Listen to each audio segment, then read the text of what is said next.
নমস্কার, শুভ সন্ধ্যা। শাশ্বতী সিনহা বলছি। অভিজ্ঞান গাঙ্গুলির হত্যাশাস্ত্র পড়া হচ্ছে। প্রথমেই উপক্রমণিকা শুরু করি। উপক্রম। কুয়াশার চাদরে ঢাকা মগধের রাজধানী পাটলিপুত্র। কালো আকাশে ফুটে থাকা তারার অবস্থান জানিয়ে দিচ্ছে সময় রাত দ্বিতীয় প্রহর। স্থান নগরের মধ্যে অবস্থিত একটি পতিতা পল্লী। আলো আঁধারিতে ঢাকা সড়কে দাঁড়িয়ে আছে কিছু নারী, অপেক্ষায় কখন কোনো পুরুষ তাদের একটা রাত কিনে নেবে অর্থের বিনিময়ে। দূর থেকে ঘোড়ার খুরের আওয়াজ আসছে। অভাবী এই রমণীরা আশায় বুক বাঁধে। খিদে আর অভাবের সামনে লজ্জা, সম্মান এই কথাগুলো বড় ঠুনকো।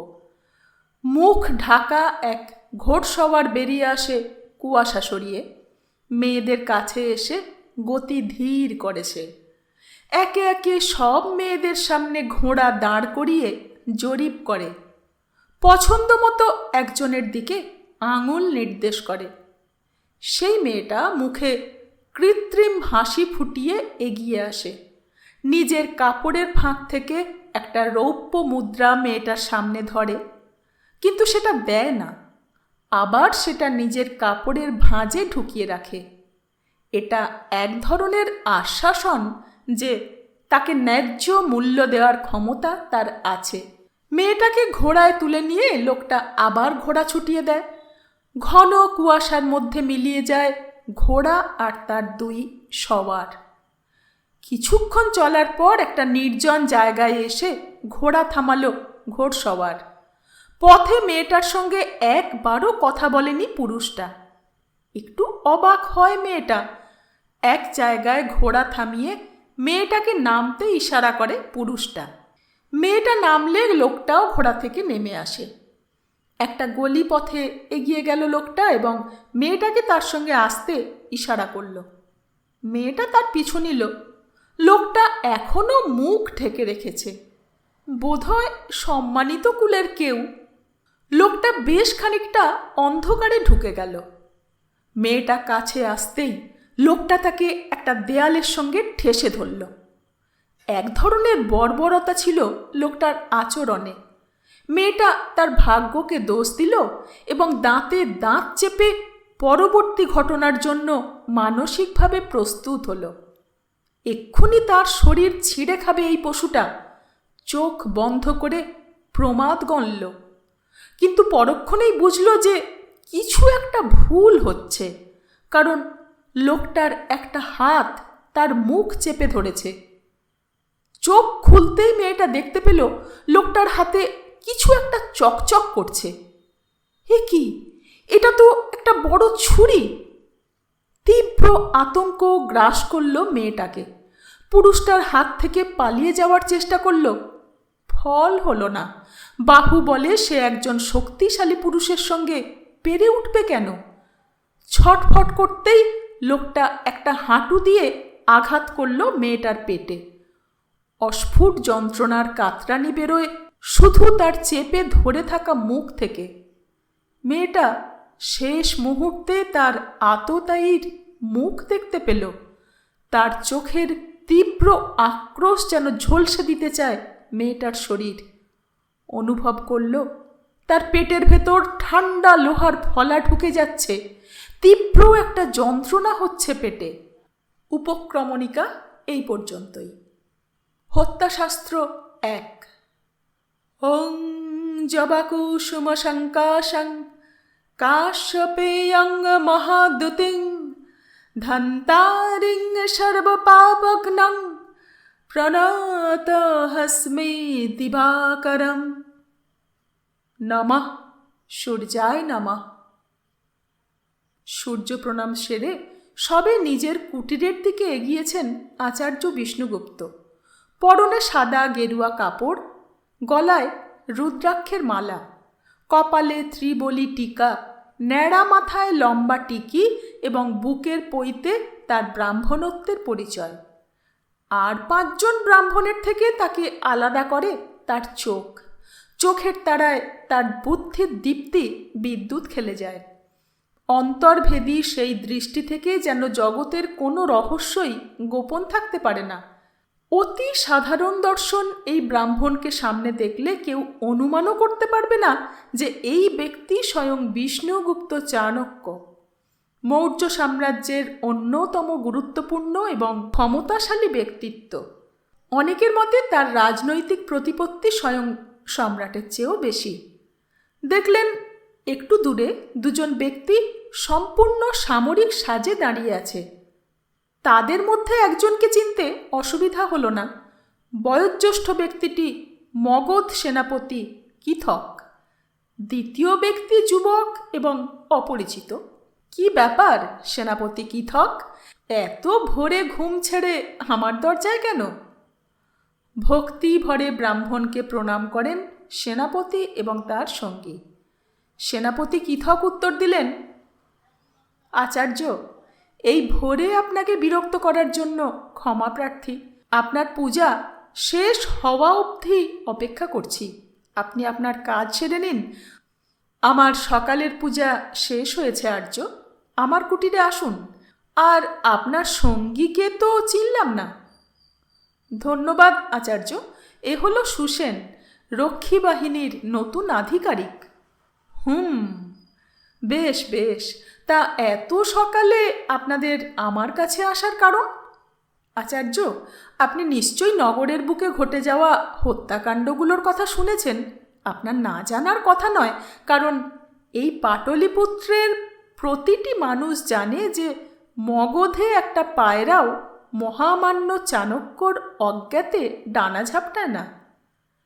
সেনাপতি এবং তার সঙ্গীকে নিজের কুটিরের উঠোনে আসন গ্রহণ করতে বলে চাণক্য নিজেও মুখোমুখি একটা আসনে বসলেন।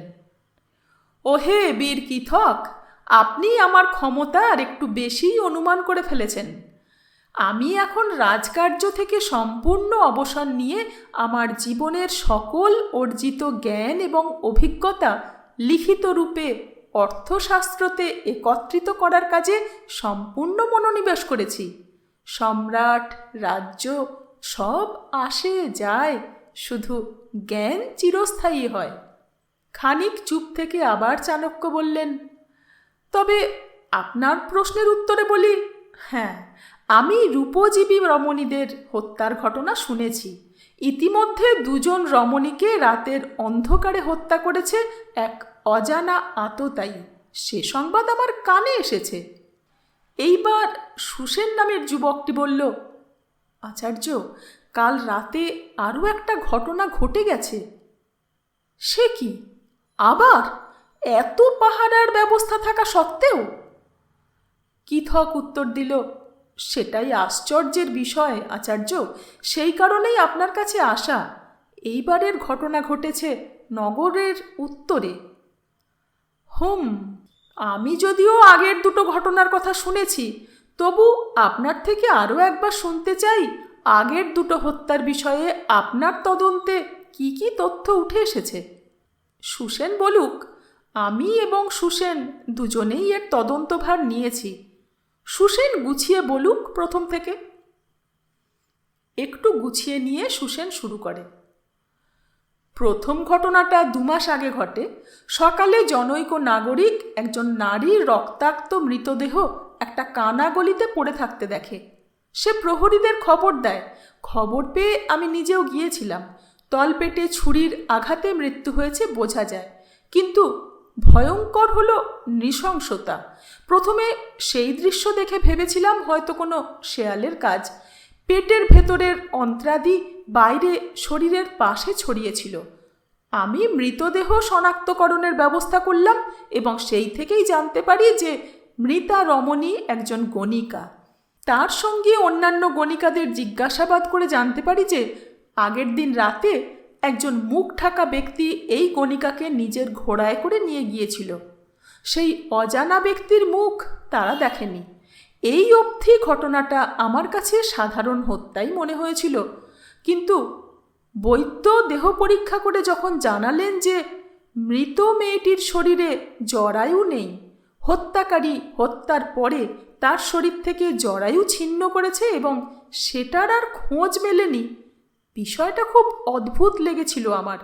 সেনাপতিকে তখনই আমি ঘটনাটা জানাই, কিন্তু আমি ভাবিনি যে পরের মাসে আবার একই ঘটনার পুনরাবৃত্তি হবে। দ্বিতীয়বারের মৃতা স্ত্রীলোকটিও একজন গণিকা, যদিও অন্য গণিকালয়ের, কিন্তু একই হত্যা পদ্ধতি, আর এবারও জরায়ু নেই শরীরে। পাহারা বাড়ানো হয়েছে যতটা সম্ভব, সৈনিকরা রাতে টহল দিচ্ছে পথে পথে। তারপরেও আজ খানিক আগেই দুজন টহলদারি প্রহরী আরও একটা মৃতদেহ আবিষ্কার করেছে। চিন্তিত ভঙ্গিতে চাণক্য প্রশ্ন করলেন, সম্রাট জানেন এই বিষয়ে? কাল রাতের ঘটনা তিনি জানেন না এখনো, কিন্তু তাকে বলেই বা কী লাভ? আপনি তো সবই বোঝেন আচার্য, বেশ্যাদের জীবনের দাম কেউ দেয় না। সম্রাট বা ওর মন্ত্রীরা এই হত্যাগুলো নিয়ে সভার কোনো সময় ব্যয় করতেই রাজি নয়। সম্রাট নিজে কিছুটা আগ্রহ প্রকাশ করলেও মন্ত্রীরা এইসব উড়িয়ে দেয়। আমি বহু দরবার করেও ফিরে এসেছি। আচ্ছা, এবারও কি একইভাবে? হ্যাঁ আচার্য, পেটে ছুরি চালিয়ে হত্যা করা হয়েছে। এই মৃতদেহতেও জরায়ু নেই, খুবই বীভৎস। আগের দুটো মৃতদেহ আমি দেখেছি। চলুন আর্য, আমিও যাই, দেখে আসি মৃতদেহ। উঠে দাঁড়ালেন চাণক্য। তার দেখা দেখি অন্য দুজনও আসন ছেড়ে উঠে দাঁড়ালেন। কীথক বললেন, আপনি স্বচক্ষে মৃতদেহ দেখতে চাইবেন অনুমান করেই আমি সঙ্গে আপনার জন্য একটা ঘোড়া এনেছি। আপনি বিচক্ষণ সেনাপতি, ধন্যবাদ। একটু অপেক্ষা করুন। চাণক্য কুটিরে ঢুকলেন এবং খানিক বাদেই কাঁধে একটা কাপড়ের ঝোলা নিয়ে বেরিয়ে এলেন। চলুন যাওয়া যাক। 2. গলিপথের মুখে সাধারণ নাগরিকরা ভিড় করে দাঁড়িয়ে আছে। প্রহরীরা তাদের মূল ঘটনাস্থল থেকে যতটা সম্ভব দূরে রাখার চেষ্টা করছে। 3টে ঘোড়া এসে সেখানে থামল। তাদের দেখেই দুজন সৈনিক ভিড় সরিয়ে জায়গা করে দিতে এগিয়ে গেল। সেনাপতি কীথক, সুসেন এবং চাণক্য ঘোড়া থেকে নামলেন। তাদের এগিয়ে যাওয়ার জন্য লোকে জায়গা করে দিল। সৈনিকদের সঙ্গে তারা দুজন গলির দিকে এগিয়ে গেলেন। অন্ধ গলির শেষ মাথায় এক স্ত্রীলোকের মৃতদেহ পড়ে আছে। চারিদিকে রক্ত জমাট বেঁধে আছে। আড়াআড়িভাবে মেয়েটার পেট চেরা হয়েছে ধারালো কোনো অস্ত্র দিয়ে। শরীরের আভ্যন্তরীণ কিছু অংশ বাইরে বেরিয়ে আছে। বোঝা যায় কেউ ক্ষতর মধ্যে হাত ঢুকিয়ে কিছু খুঁজেছে। ভেতরের অন্ত্র বাইরে বেরিয়ে আছে। খুব নির্মমভাবে তাকে হত্যা করা হয়েছে। মেয়েটার দেহে সস্তা গয়না আর রঙিন পোশাক। উগ্র স্বাদ চোখে পড়ে মেয়েটার মুখে ও শরীরে। অনুমান করা যায় এই মেয়েটাও একজন রূপোপজীবিনী। চাণক্য মৃতদেহর সামনে ঝুঁকে পড়লেন। পরীক্ষা করতে লাগলেন মৃতদেহ। একবার মৃতদেহর একটা হাত নাড়িয়ে দেখলেন। উঠে দাঁড়িয়ে চাণক্য বললেন, মৃতার মুখের ওপর চাপ দেওয়ার দাগ স্পষ্ট। আততায়ী তার মুখ চেপে ধরেছিল যাতে চিৎকার না করতে পারে। একবার আশেপাশে চোখ বুলিয়ে আবার বললেন, এইখানে কারুর কিছু শুনতে বা দেখতে পাওয়ার সম্ভাবনাও ক্ষীণ। হত্যা করার উপযুক্ত জায়গায় বটে। মৃতদেহ যতটা শক্ত হয়েছে আর রক্তপাতের পরিমাণ থেকে অনুমান করতে পারি রাত 2য় প্রহর নাগাদ হত্যা করা হয়েছে। সাজ পোশাক থেকে অনুমান করা যায় আগের 2 অভাগিনীর মতোই এই মেয়েটিও গণিকা। কিন্তু সবকটা হত্যাকাণ্ডেই একটা বিষয় বিশেষভাবে লক্ষণীয়। কীথক প্রশ্ন করলেন, কি বিষয় আচার্য? মৃতার শরীরে এক নজরে কোনো বলপূর্বক আঘাতের চিহ্ন নেই এবং শরীরে পোশাক প্রায় নিখুঁত আছে। অর্থাৎ অনুমান করা যায় এই রমণীটিকেও ধর্ষণ করা হয়নি। আগের 2টো ক্ষেত্রেও একই ব্যাপার লক্ষ্য করা গেছে। বৈদ্য নিশ্চিতভাবেই জানিয়েছে যে মৃত্যুর আগে মৃতাদের সঙ্গে কোনো রকম শারীরিক সঙ্গম করা হয়নি, তাই নয় কি? হ্যাঁ, আগের হত্যাগুলোর ক্ষেত্রেও এই জিনিস লক্ষ্য করেছি আমি, এক্ষেত্রেও তাই মনে হচ্ছে। এইটা কিন্তু সত্যিই একটা জরুরি বিষয়। কেন আচার্য? প্রশ্নটা সুসেন করল। চাণক্য মৃতদেহর থেকে চোখ না সরিয়েই উত্তর দিলেন, এটা থেকে হত্যাকারীর মনস্তত্ত্বর একটা দিক উঠে আসে। এর অর্থ হত্যাকারী শুধুমাত্র হত্যা করতেই এই মেয়েদের নিয়ে আসে। সাধারণ অপরাধীর মনস্তত্ত্ব কিন্তু তা হয় না। সাধারণত এরকম অপরাধের ক্ষেত্রে এটাই লক্ষ্য করা যায় যে কোনো নারীকে হত্যার আগে তাকে ধর্ষণ করা হয়ে থাকে। এখানে আমরা তার ব্যতিক্রম দেখছি। এর কারণ কি হতে পারে বলে আপনার মনে হয় আচার্য? একটু চিন্তিতভাবে চাণক্য বললেন, হত্যাকারী পুরুষটি কোনো মানসিক কারণে এটা করে না। কি সে কারণ তা আমার জানা নেই। হয়তো সে অক্ষম, অথবা অথবা অথবা সে একজন নারী। চমকে ওঠেন সুসেন ও কিথক। কিথক অবিশ্বাসের সুরে বলেন, এই নৃশংস হত্যাকাণ্ড একজন নারীর পক্ষে ঘটানো সম্ভব আচার্য? আমার কিন্তু তা মনে হয় না। নারীদের পক্ষে কি কি সম্ভব তা স্বয়ং বিষ্ণুও অনুমান করতে পারে না আর্য।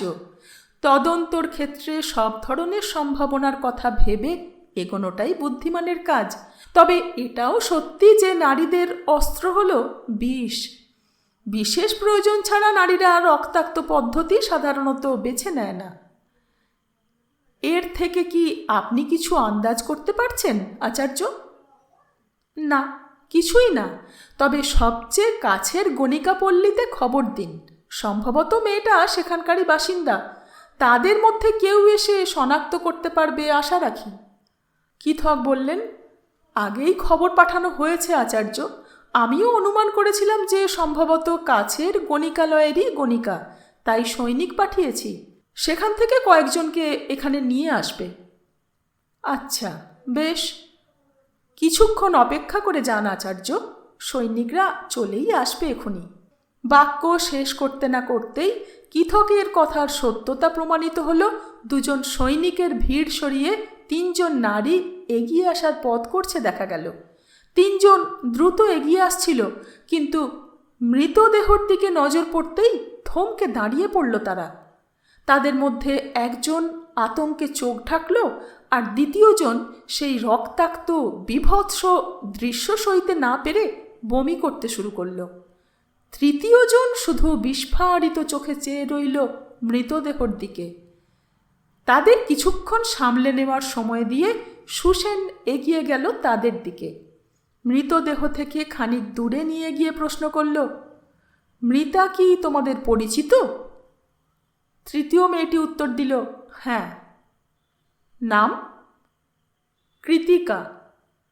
কাল শেষ কখন দেখেছিলে তাকে, মনে আছে?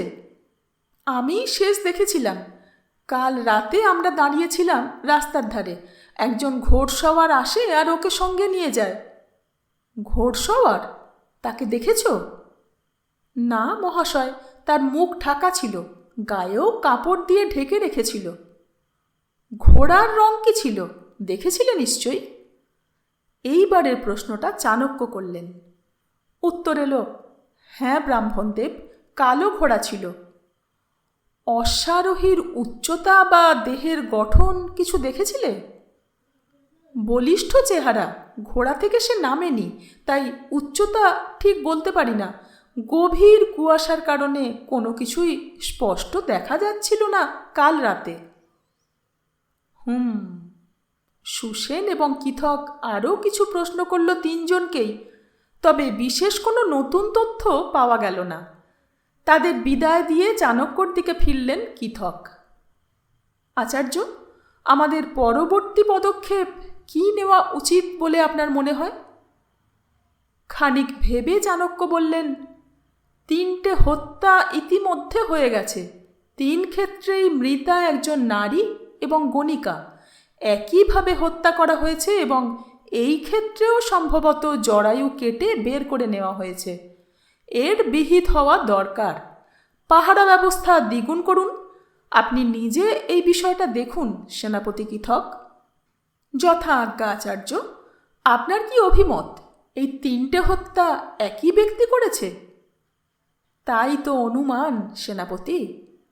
আমারও তাই মনে হয়। সম্ভবত কোনো উন্মাদ হত্যাকারী। অথবা কোনো গূঢ় উদ্দেশ্য নিয়ে চলা ব্যক্তি। সবই সম্ভব। এই 3 মৃতা গণিকার বিষয়ে সমস্ত খবর আমার চাই। আমি এই বিষয়টা দেখছি। ইতিমধ্যে আপনি এই মেয়েটার মৃতদেহ সৎকারের ব্যবস্থা করুন। কিছুক্ষণ থেমে মৃতদেহর প্রতি করজোড়ে প্রার্থনা করলেন চাণক্য। বললেন, জীবদ্দশায় মানুষ যেভাবেই জীবন নির্বাহ করে থাকুক না কেন, মৃত্যুতে সব মানুষ সমান হয়ে যায়। তাই সেনাপতি, আপনি খেয়াল রাখবেন যেন মৃতর প্রতি কোনো রকম অসম্মান দেখানো না হয়। 3. নিজের কুটিরে বসে লেখালেখিতে ব্যস্ত ছিলেন চাণক্য। এমন সময় কুটিরের বাইরে ঘোড়ার খুরের শব্দ পেলেন, আর তারপরেই অতি পরিচিত কণ্ঠের ডাক ভেসে এলো। আচার্য! এসো হে জীবসিদ্ধি। শিষ্যর গলা শুনে তিনি মনে মনে প্রসন্ন হলেন। তিনি অনুমান করেছিলেন আজ জীবসিদ্ধি নির্ধারিত সময়ের আগেই আসবে। জীবসিদ্ধিকে তিনি সেই সময় থেকে চেনেন যখন তিনি তক্ষশিলার আচার্য ছিলেন। ওর প্রিয় 6 ছাত্রর মধ্যে চন্দ্রগুপ্ত ও জীবসিদ্ধি অন্যতম। চন্দ্রগুপ্তকে সিংহাসনে বসিয়ে চাণক্য কিছুকাল নিজে প্রধানমন্ত্রীর পদে আসীন ছিলেন। এরপর সাম্রাজ্যে শান্তি প্রতিষ্ঠা হলে তিনি অন্যান্য মন্ত্রী ও অমাত্যদের ওপর দায়িত্ব দিয়ে রাজকার্য থেকে অবসর নেন। রাজমহল ছেড়ে অদূরেই এক নিরিবিলি জায়গায় কুটির বানিয়ে বসবাস শুরু করেন। বাকি শিষ্যরা বিভিন্ন প্রদেশে আলাদা আলাদা দায়িত্বে বহাল হলেও জীবসিদ্ধি চাণক্যর থেকে দূরে যেতে রাজি হল না। অবসর জীবনে এই শিষ্যই তার ছায়াসঙ্গী হয়েছে। তাতে সম্ভবত সম্রাট চন্দ্রগুপ্তরও কিছুটা ইন্ধন ছিল। তারা কেউই চাননি তাদের গুরু একলা নীরবে জীবনযাপন করুন। জীবসিদ্ধি রোজই একবার অন্তত আসে কারণে অকারণে। গুরুদেবের নিত্য প্রয়োজনীয় সামগ্রী নিয়ে আসার দায়িত্ব সেই পালন করে স্ব ইচ্ছায়। ভেতরে ঢুকতেই চাণক্য বললেন, জানতাম আজ তুমি আসবেই, সন্ধ্যার আগেই আসবে। ধারণা করতে পারি যে সেনাপতি কিথক যে আমার কাছে সকালে এসেছিল সে সংবাদ তোমার কানে পৌঁছে গেছে ইতিমধ্যে। পুরনো প্রবৃত্তি এখনো ছাড়তে পারলে না দেখছি। চাণক্যর কৌতুকের ইঙ্গিত জীবসিদ্ধির অতীতের জীবন। নন্দ সাম্রাজ্যকালে জীবসিদ্ধি ছিল এই পাটলিপুত্রে চাণক্যর গুপ্তচর। শত্রু শিবিরের হৃদয় থেকে সমস্ত গুরুত্বপূর্ণ তথ্য সংগ্রহ করে গুরুর কাছে পাচার করত সে। সমস্ত গুরুত্বপূর্ণ ঘটনার খবর সে রাখত সেই থেকেই। তাই গুরুর মৃদু কৌতুকের উত্তরে জীবসিদ্ধি হেসে উত্তর দিল, সেনাপতি কিথকের সঙ্গে একটু আগেই আমার দেখা হয়েছে, তিনিই বলেছেন। আসন গ্রহণ করল জীবসিদ্ধি। কাঁধ থেকে কাপড়ের ঝোলা নামিয়ে সেটা থেকে নতুন দোয়াতের কালি বের করে চাণক্যর 4 পায়ার ওপর নামিয়ে রাখল। প্রসন্ন মনে চাণক্য বললেন, বেশ বেশ, ভুলে যাওনি তবে? আজ এটা না পেলে কাল সকালে আর লেখা হতো না। জীবসিদ্ধি ঝোলা থেকে তালপাতায় মোড়া একটা বড় জিনিস বের করল। সেটা খুলে এগিয়ে দিল চাণক্যর দিকে। গুড়। মিষ্টি খাবার দাবারের প্রতি তার গুরুদেবের আকর্ষণের কথা তার অজানা নয়। দ্বিগুণ প্রসন্ন হয়ে এক টুকরো গুড় তুলে নিজের মুখে ফেলে চাণক্য প্রশ্ন করলেন, চন্দ্রগুপ্তর সঙ্গে দেখা হলো? চমকে উঠে জীবসিদ্ধি উত্তর দিল, হ্যাঁ, গিয়েছিলাম। কি খবর ওদিকে? সম্রাট ব্যস্ত ছিলেন, বেশি কথা হয়নি। কোনো এক গুপ্তচর রাজ্যের গোপন তথ্য নাকি শত্রুদের পাঠাচ্ছে, তাকে ধরার নাকি কিছু সূত্র পাওয়া গেছে। তাই নিয়েই মন্ত্রী সম্রাটের সঙ্গে গভীর আলোচনায় লিপ্ত ছিলেন। আপনি বলুন, এই পরপর হত্যাকাণ্ডর বিষয়ে কি ভাবলেন? সবে তো ভাবনা শুরু করলাম হে, বরং এই বিষয়ে তোমার ধারণাগুলো একটু শুনি। আমি নিশ্চিত এগুলো একই লোকের কাজ। পাটলিপুত্র রাতের রাস্তায় কোনো এক অজানা উন্মাদ হত্যাকারী ঘুরে বেড়াচ্ছে, এটা ভাবলেই অস্বস্তি হয় আচার্য। কাল রাতে আরও এক গণিকাকে হত্যা করা হয়েছে, তা নিশ্চয়ই শুনেছ। সারা পাটলিপুত্র জানে, তবে সাধারণ গণিকাদের হত্যা করা হচ্ছে বলে কেউই বিশেষ ভাবিত নয়। সেটাই সমস্যা। হত্যার পদ্ধতিটা এতটা নৃশংস না হলে সম্ভবত কেউ জানতেই পারত না, সৈনিকরাও মাথা ঘামাতো না। কিন্তু হত্যা করে পেট কেটে কারুর জরায়ু বের করে নেওয়া হয়েছে বলে এটা চিন্তার বিষয়। ওহো, বলতে ভুলে গেছি, সেনাপতি কৃথক জানালেন যে গতকালের হত্যার ক্ষেত্রেও একইভাবে জরায়ু বের করে নেওয়া হয়েছে। মৃতদেহ পরীক্ষা করে বৈদ্য সেটা নিশ্চিত করেছে। আচার্য, এরপর কি আরও হত্যা হবে? আপনার কি মনে হয়? হত্যাকারী ধরা না পড়া অবধি সে থামবে না জীবসিদ্ধি, তাকে আটকাতেই হবে। হতে পারে হত্যাগুলো যতটা যথেচ্ছ ও লক্ষ্যহীন মনে হচ্ছে আপাত দৃষ্টিতে, হয়তো বাস্তবে তা নয়। এই মৃতা তিনজনের মধ্যে কোনো অদৃশ্য যোগসূত্র থাকতে পারে, সেটা খুঁজে বের করতে হবে। চুপ করে খানিক ভাবলেন চাণক্য। বললেন, এই তিনজন মৃতা গণিকাদের সম্বন্ধে যাবতীয় তথ্য আমায় এনে দাও জীবসিদ্ধি। সেনাপতি কৃথক বা নবীন ন্যায়রক্ষী অধ্যক্ষ সুসেনের সাহায্যে তা জোগাড় করো। কি ধরনের তথ্য আপনি চাইছেন আচার্য? কোন কোন গণিকালয়ে তাদের আসা যাওয়া ছিল, গত 3 মাসে তাদের গতিবিধি এবং সবচেয়ে জরুরি তথ্য তাদের সাম্প্রতিক পুরুষ সঙ্গীদের নাম। এদের মধ্যে কোনো একজন বিশেষ পুরুষের নাম যদি থাকে, তবে সেটাই হবে এই রহস্যের প্রথম সূত্র। বেশ আচার্য, আমি এই তথ্য এনে দেব আপনাকে, আমায় কয়েকদিন সময় দিন। আর একটা গুড়ের টুকরো মুখে নিয়ে চাণক্য বললেন, 4 সম্রাট চন্দ্রগুপ্তর রাজসভা। সিংহাসনে আসীন স্বয়ং সম্রাট। অমাত্য পরিষদের সঙ্গে ওর বিশেষ জরুরি বৈঠক চলছে। তখনই একজন প্রহরী ঢুকে মাথা ঝুঁকিয়ে অভিবাদন জানালো সম্রাটকে। চন্দ্রগুপ্তর নির্দেশ ছিল যেন জরুরি বৈঠকের মাঝে কেউ তাদের বিরক্ত না করে। তারপরেও এই প্রহরী প্রবেশ করায় সম্রাট খানিক অসন্তুষ্ট হলেন।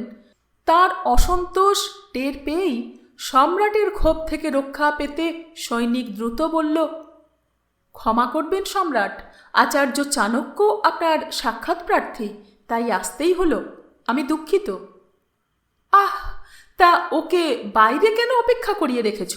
বলেছি না, আচার্য যখনই আসবেন তখনই যেন তাকে প্রবেশ করতে দেওয়া হয়, আমার আদেশের অপেক্ষা করবে না। ক্ষমা করবেন সম্রাট। প্রহরী সভা ত্যাগ করার কয়েক মুহূর্ত পরেই সব আওয়াজ ছাপিয়ে বাইরে থেকে খড়মের আওয়াজ শোনা গেল। সভায় প্রবেশ করলেন চাণক্য, তার পেছনে একটু দূরত্বে জীবসিদ্ধি। আচার্যকে দেখেই সম্রাট চন্দ্রগুপ্ত এবং অন্যান্য সভাসদরা নিজের আসন ছেড়ে উঠে দাঁড়ালেন। চাণক্য এগিয়ে এসে সভাঘরের মাঝামাঝি দাঁড়িয়ে সকলের উদ্দেশ্যে অভিবাদন জানালেন এবং তারপর চন্দ্রগুপ্তর দিকে চেয়ে বললেন, সম্রাট, আপনার সঙ্গে আমার কিছু কথা আছে। সম্রাট হাত তুলে নির্দেশ দিলেন, একান্ত। সম্রাটের নির্দেশ পেতেই সভা ছেড়ে অমাত্যরা একে একে বেরিয়ে গেল। চাণক্য অপেক্ষা করলেন যতক্ষণ না সভাকক্ষে 3 জন মাত্র অবশিষ্ট রইল, চন্দ্রগুপ্ত, জীবসিদ্ধি এবং তিনি স্বয়ং। দরবার খালি হতে চন্দ্রগুপ্ত নিজের সিংহাসন বেদি ছেড়ে নেমে এলেন। প্রথমেই নিজের গুরুর পা ছুঁয়ে প্রণাম করলেন। চাণক্য আশীর্বাদী মুদ্রায় বললেন, উৎকৃষ্ট ভারতম সদা সুমতি ভাবা। গুরুর আশীর্বাদ পেয়ে উঠে দাঁড়িয়ে চন্দ্রগুপ্ত জীবসিদ্ধিকে আলিঙ্গন করল। জনসমক্ষে তারা রাজা এবং সাধারণ প্রজা হলেও একান্তে তারা আজও গুরুভ্রাতা। তক্ষশিলা বিশ্ববিদ্যালয়ে তারা দুজনেই চাণক্যর আশ্রমের সহপাঠী ছিল একসময়। তারা পরম সুহৃদ এবং আজও চাণক্যর দেয়া বিশেষ বালা বাহুতে ধারণ করে আছে। এই বালা তাদের গুরুভ্রাতা হওয়ার চিহ্ন, যা শুধুমাত্র চাণক্যর বিশেষ ছাত্রদের কাছে আছে। এটা তাদের গৌরবের চিহ্ন। চন্দ্রগুপ্ত নিজের গুরুর দিকে ফিরে মৃদু হেসে বললেন, গুরুদেব, আপনার সঙ্গে অনেক দিন দেখা করার সুযোগ হয়নি বলে আমি জানি আপনি মনক্ষুণ্ণ, কিন্তু গত 1 মাস ধরে রাজ্যপাটের এমন একটা সমস্যা নিয়ে এতটাই ব্যস্ত হয়ে আছি যে... কথার মাঝেই বাধা দিয়ে চাণক্য বললেন, আমি মোটেই ক্ষুণ্ণ নই চন্দ্রগুপ্ত। ধন্য সেই রাজা আর তার প্রজা, যাদের রাজা ব্যক্তিগত কাজ এবং বিশ্রামকে উপেক্ষা করে দেশের কাজকে প্রাধান্য দেয়। রাজ্যপাটই তোমার প্রথম এবং প্রধান ধর্ম, সম্রাট। ধন্যবাদ আচার্য, তবে আপনি কোনো বিষয় নিয়ে ক্ষুণ্ণ তা অনুমান করতে পারি। আমি জানি আজকে আপনার এখানে আসার কারণ কি। আপনি রাজধানীতে ঘটে যাওয়া হত্যাকাণ্ডগুলো নিয়ে চিন্তিত। ঠিক অনুমান করেছ। আমি জানতে চাই যে তুমি এই বিষয়ে কি ভেবেছ। কেন সভায় এই নিয়ে কোনো রকম আলোচনা গত কয়েক মাস ধরে হয়নি? আচার্য, বিশ্বাস করুন, আমি নিজেও যথেষ্ট ভাবিত এই হত্যাকাণ্ডের ব্যাপারটা নিয়ে, কিন্তু গত কয়েক মাস একটা গভীর সমস্যা নিয়ে প্রচণ্ড ব্যস্ত থাকতে হয়েছে। আমার অমাত্যরাও সেদিকেই পুরো মনোযোগ দিয়েছে। আগের দিন ভাই জীবসিদ্ধিকে তো জানিয়েছিলাম। আপনাকে নিশ্চয় সেই কথা ভাই জানিয়েছে। গুপ্তচরের বিষয়টা আমি জানি। হ্যাঁ আচার্য, আমাদের সামরিক কিছু গূঢ় তথ্য শত্রু দেশের কাছে পৌঁছে যাচ্ছে, কিন্তু তা কিভাবে অথবা কার দ্বারা পাচার হচ্ছে আমরা তা এখনো নিশ্চিত নই। কিন্তু সন্দেহ করা যায় যে আমাদের উচ্চ পদের কোনো মন্ত্রী বা আধিকারিক গুপ্তচর বৃত্তিতে লিপ্ত। সমস্যা গম্ভীর। কিন্তু সম্রাট, তুমি কি সব প্রজার রাজা নও? একজন আদর্শ সম্রাট অনেকটা তার প্রজাদের বাবার মতো। বাবা কখনো নিজের সন্তানদের মধ্যে প্রভেদ করে না চন্দ্রগুপ্ত। গণিকাপল্লীর সেই রমণীরাও কিন্তু তোমারই প্রজা। তাদের সুরক্ষার ভারও তোমারই। আমি আপনার সঙ্গে সম্পূর্ণ সহমত আচার্য। আমি সেই কারণেই রাতের পাহারা দ্বিগুণ করে দিয়েছি। পাটলিপুত্রর সমস্ত গণিকার বাড়িতে আমি সৈনিক পাঠিয়ে তাদের নির্দেশ দিয়েছি যে রাতের প্রথম প্রহরের পরে কেউ যেন নিজের বাড়ি ছেড়ে পথে না বের হয়। সন্দেহজনক কাউকে দেখলেই তাকে জিজ্ঞাসাবাদ করা হয়। স্বয়ং সেনাপতি কিথককে আমি এই তদন্তভার দিয়েছি। নিজের কাজে সে যথেষ্ট দায়িত্বশীল। আমি তাকে নির্দেশ দিয়েছি যে সে যেন নিজে রাত পাহারার এলাকাভিত্তিক প্রহরীদের তালিকা বানায়।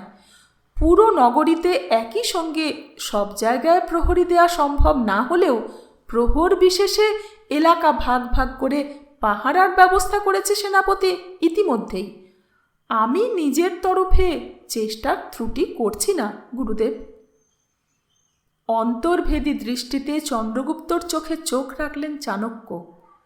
কিছুক্ষণ চুপ করে থেকে সম্রাট একটা দীর্ঘশ্বাস ফেললেন।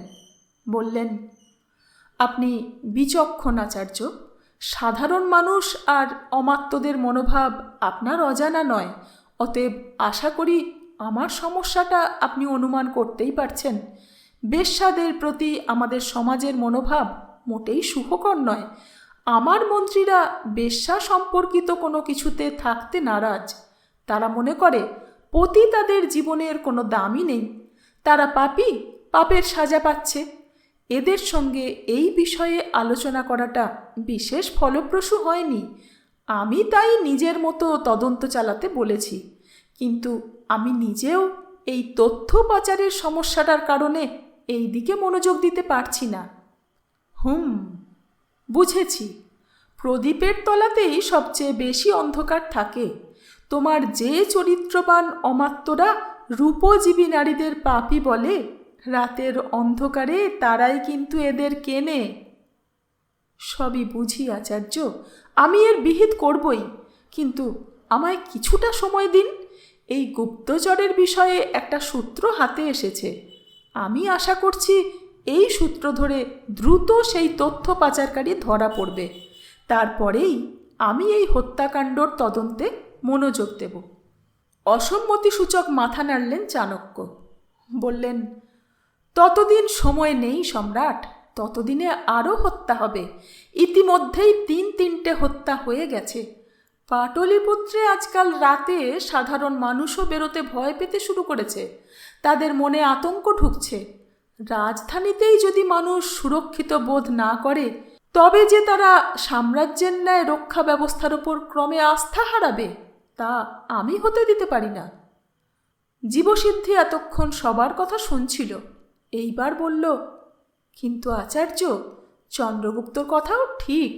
তার হাতের সমস্যাটার দ্রুত সমাধান হওয়াটাও জরুরি। রাজধানী থেকে গোপন তথ্য ফাঁস হয়ে যাওয়াটা যে কতটা গুরুত্বপূর্ণ, তা আমার আপনার চেয়ে ভালো কেই বা জানবে। একটু চিন্তিত মনে হলো চাণক্যকে। কিছুক্ষণ ভেবে বললেন, বেশ, তবে গোপন তথ্য ফাঁসের বিষয়টা তুমি তোমার মতো করে সমাধান করো, আর এই হত্যাকাণ্ডর বিষয়টা আমি দেখছি। এই ধারাবাহিক হত্যাকাণ্ডর সমাধান করতেই হবে আমায়। সম্রাট চন্দ্রগুপ্ত আচার্য চাণক্যকে প্রণাম করে বললেন, তাই হোক আচার্য। 5 নির্দিষ্ট সময়ে রাতের অন্ধকারে নিজের বাড়ি থেকে বের হয়ে আসে আঙুরি। কিছুক্ষণ অপেক্ষা করল অন্ধকার চোখে সয়ে যাওয়ার জন্যে। হ্যাঁ, এইবার সব কিছু আবছা দেখা যাচ্ছে বটে। রাজপথে পা রাখে আঙুরি। আকাশের এক ফালি চাঁদ সামান্য আলো দিচ্ছে। রাতের কীটপতঙ্গ এক সুরে শব্দ করে চলেছে। মনের কোণায় ভয় জাগে আঙুরির। গত কয়েক মাস ধরে রাতের পাটলিপুত্র নগর আর তার মতো রূপজীবীদের জন্যে সুরক্ষিত নেই। কোনো এক অচেনা উন্মাদ হত্যাকারী একের পর এক গণিকাদের হত্যা করছে। দিন 15 আগেই একজনকে হত্যা করেছে সেই শয়তান। এই হত্যাকারীকে নিয়ে অনেক কাহিনী রটেছে ইতিমধ্যে। আঙুরি শুনেছে সে নাকি আসলে মানুষ নয়, সে সাক্ষাৎ রাক্ষস। অসুর শক্তির উপাসনায় বলি দেয় পতিতাদের জরায়ু।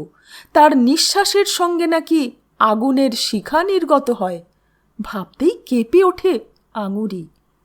2 দিন আগেই তো 2জন সৈনিক তাদের পল্লীর প্রতিটা বাড়িতে এসে সাবধান করে দিয়ে গেছে, রাতে যেন বাড়ি ছেড়ে তারা পথে না বেরোয়।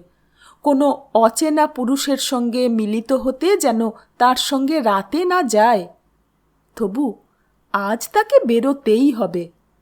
অর্থের লোভ, বড় লোভ। লোভের কাছে ভয় হার মানে বরাবরই। আঙুরি শিক্ষিত, সুন্দরী এবং নিঃসন্দেহে অতি দুঃসাহসী। সে যা করতে পারে বা করেছে তা করার মতো সাহস সবার থাকে না। আজই তার শেষ কাজ হবে। মনে মনে ভেবেই রেখেছে আঙুরি, এইবার কাজের জন্য বেশ কিছু স্বর্ণমুদ্রা জুটে যাবে তার। এরপর সে অন্য প্রদেশে চলে যাবে। যে স্বপ্ন সে সারা জীবন দেখে এসেছে তা পূরণ হবে। তার স্বপ্ন বড় কিছু নয়, অতি সাধারণ। সে চায় তার নিজের সংসার।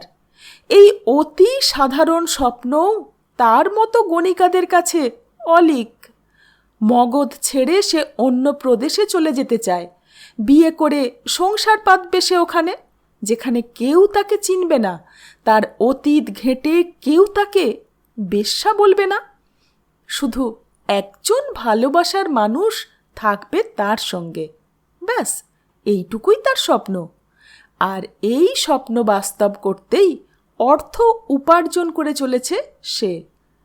যে নারীকে রোজ রাতে আলাদা আলাদা পুরুষের ভালোবাসা পেতে হয়, সেই সবচেয়ে বেশি ভালোবাসার কাঙাল।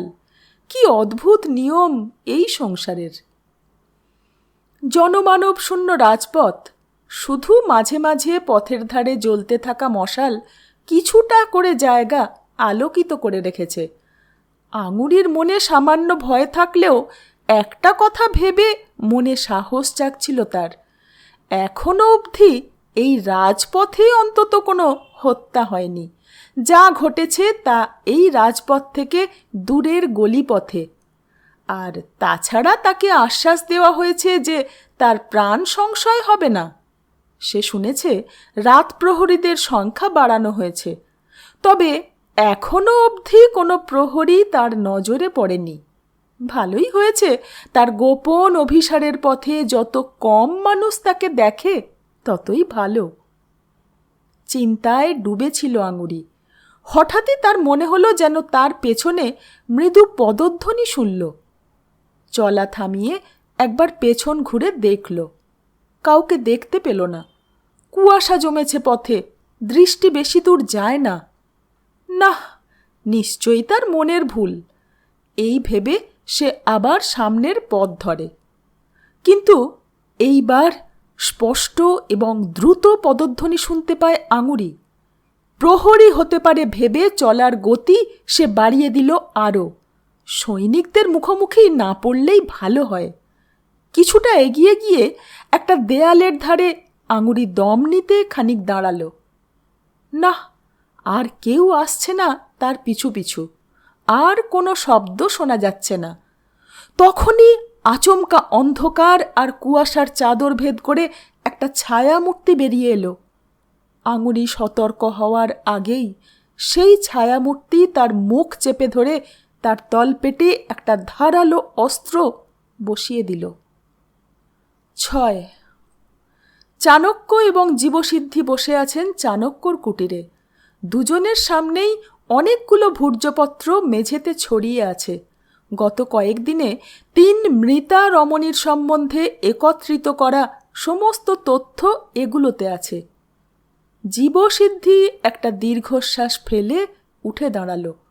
অনেকক্ষণ একভাবে বসে থাকায় উঠে দাঁড়িয়ে আড়মোড়া ভাঙল। বলল, না, কোনো যোগসূত্র নেই এই 3 জনের মধ্যে। আমি সব তথ্য আগেই দেখেছি, কিছুই পাইনি। চাণক্য হাতে ধরা ভূর্জপত্র থেকে চোখ না তুলে সংক্ষিপ্ত উত্তর দিলেন,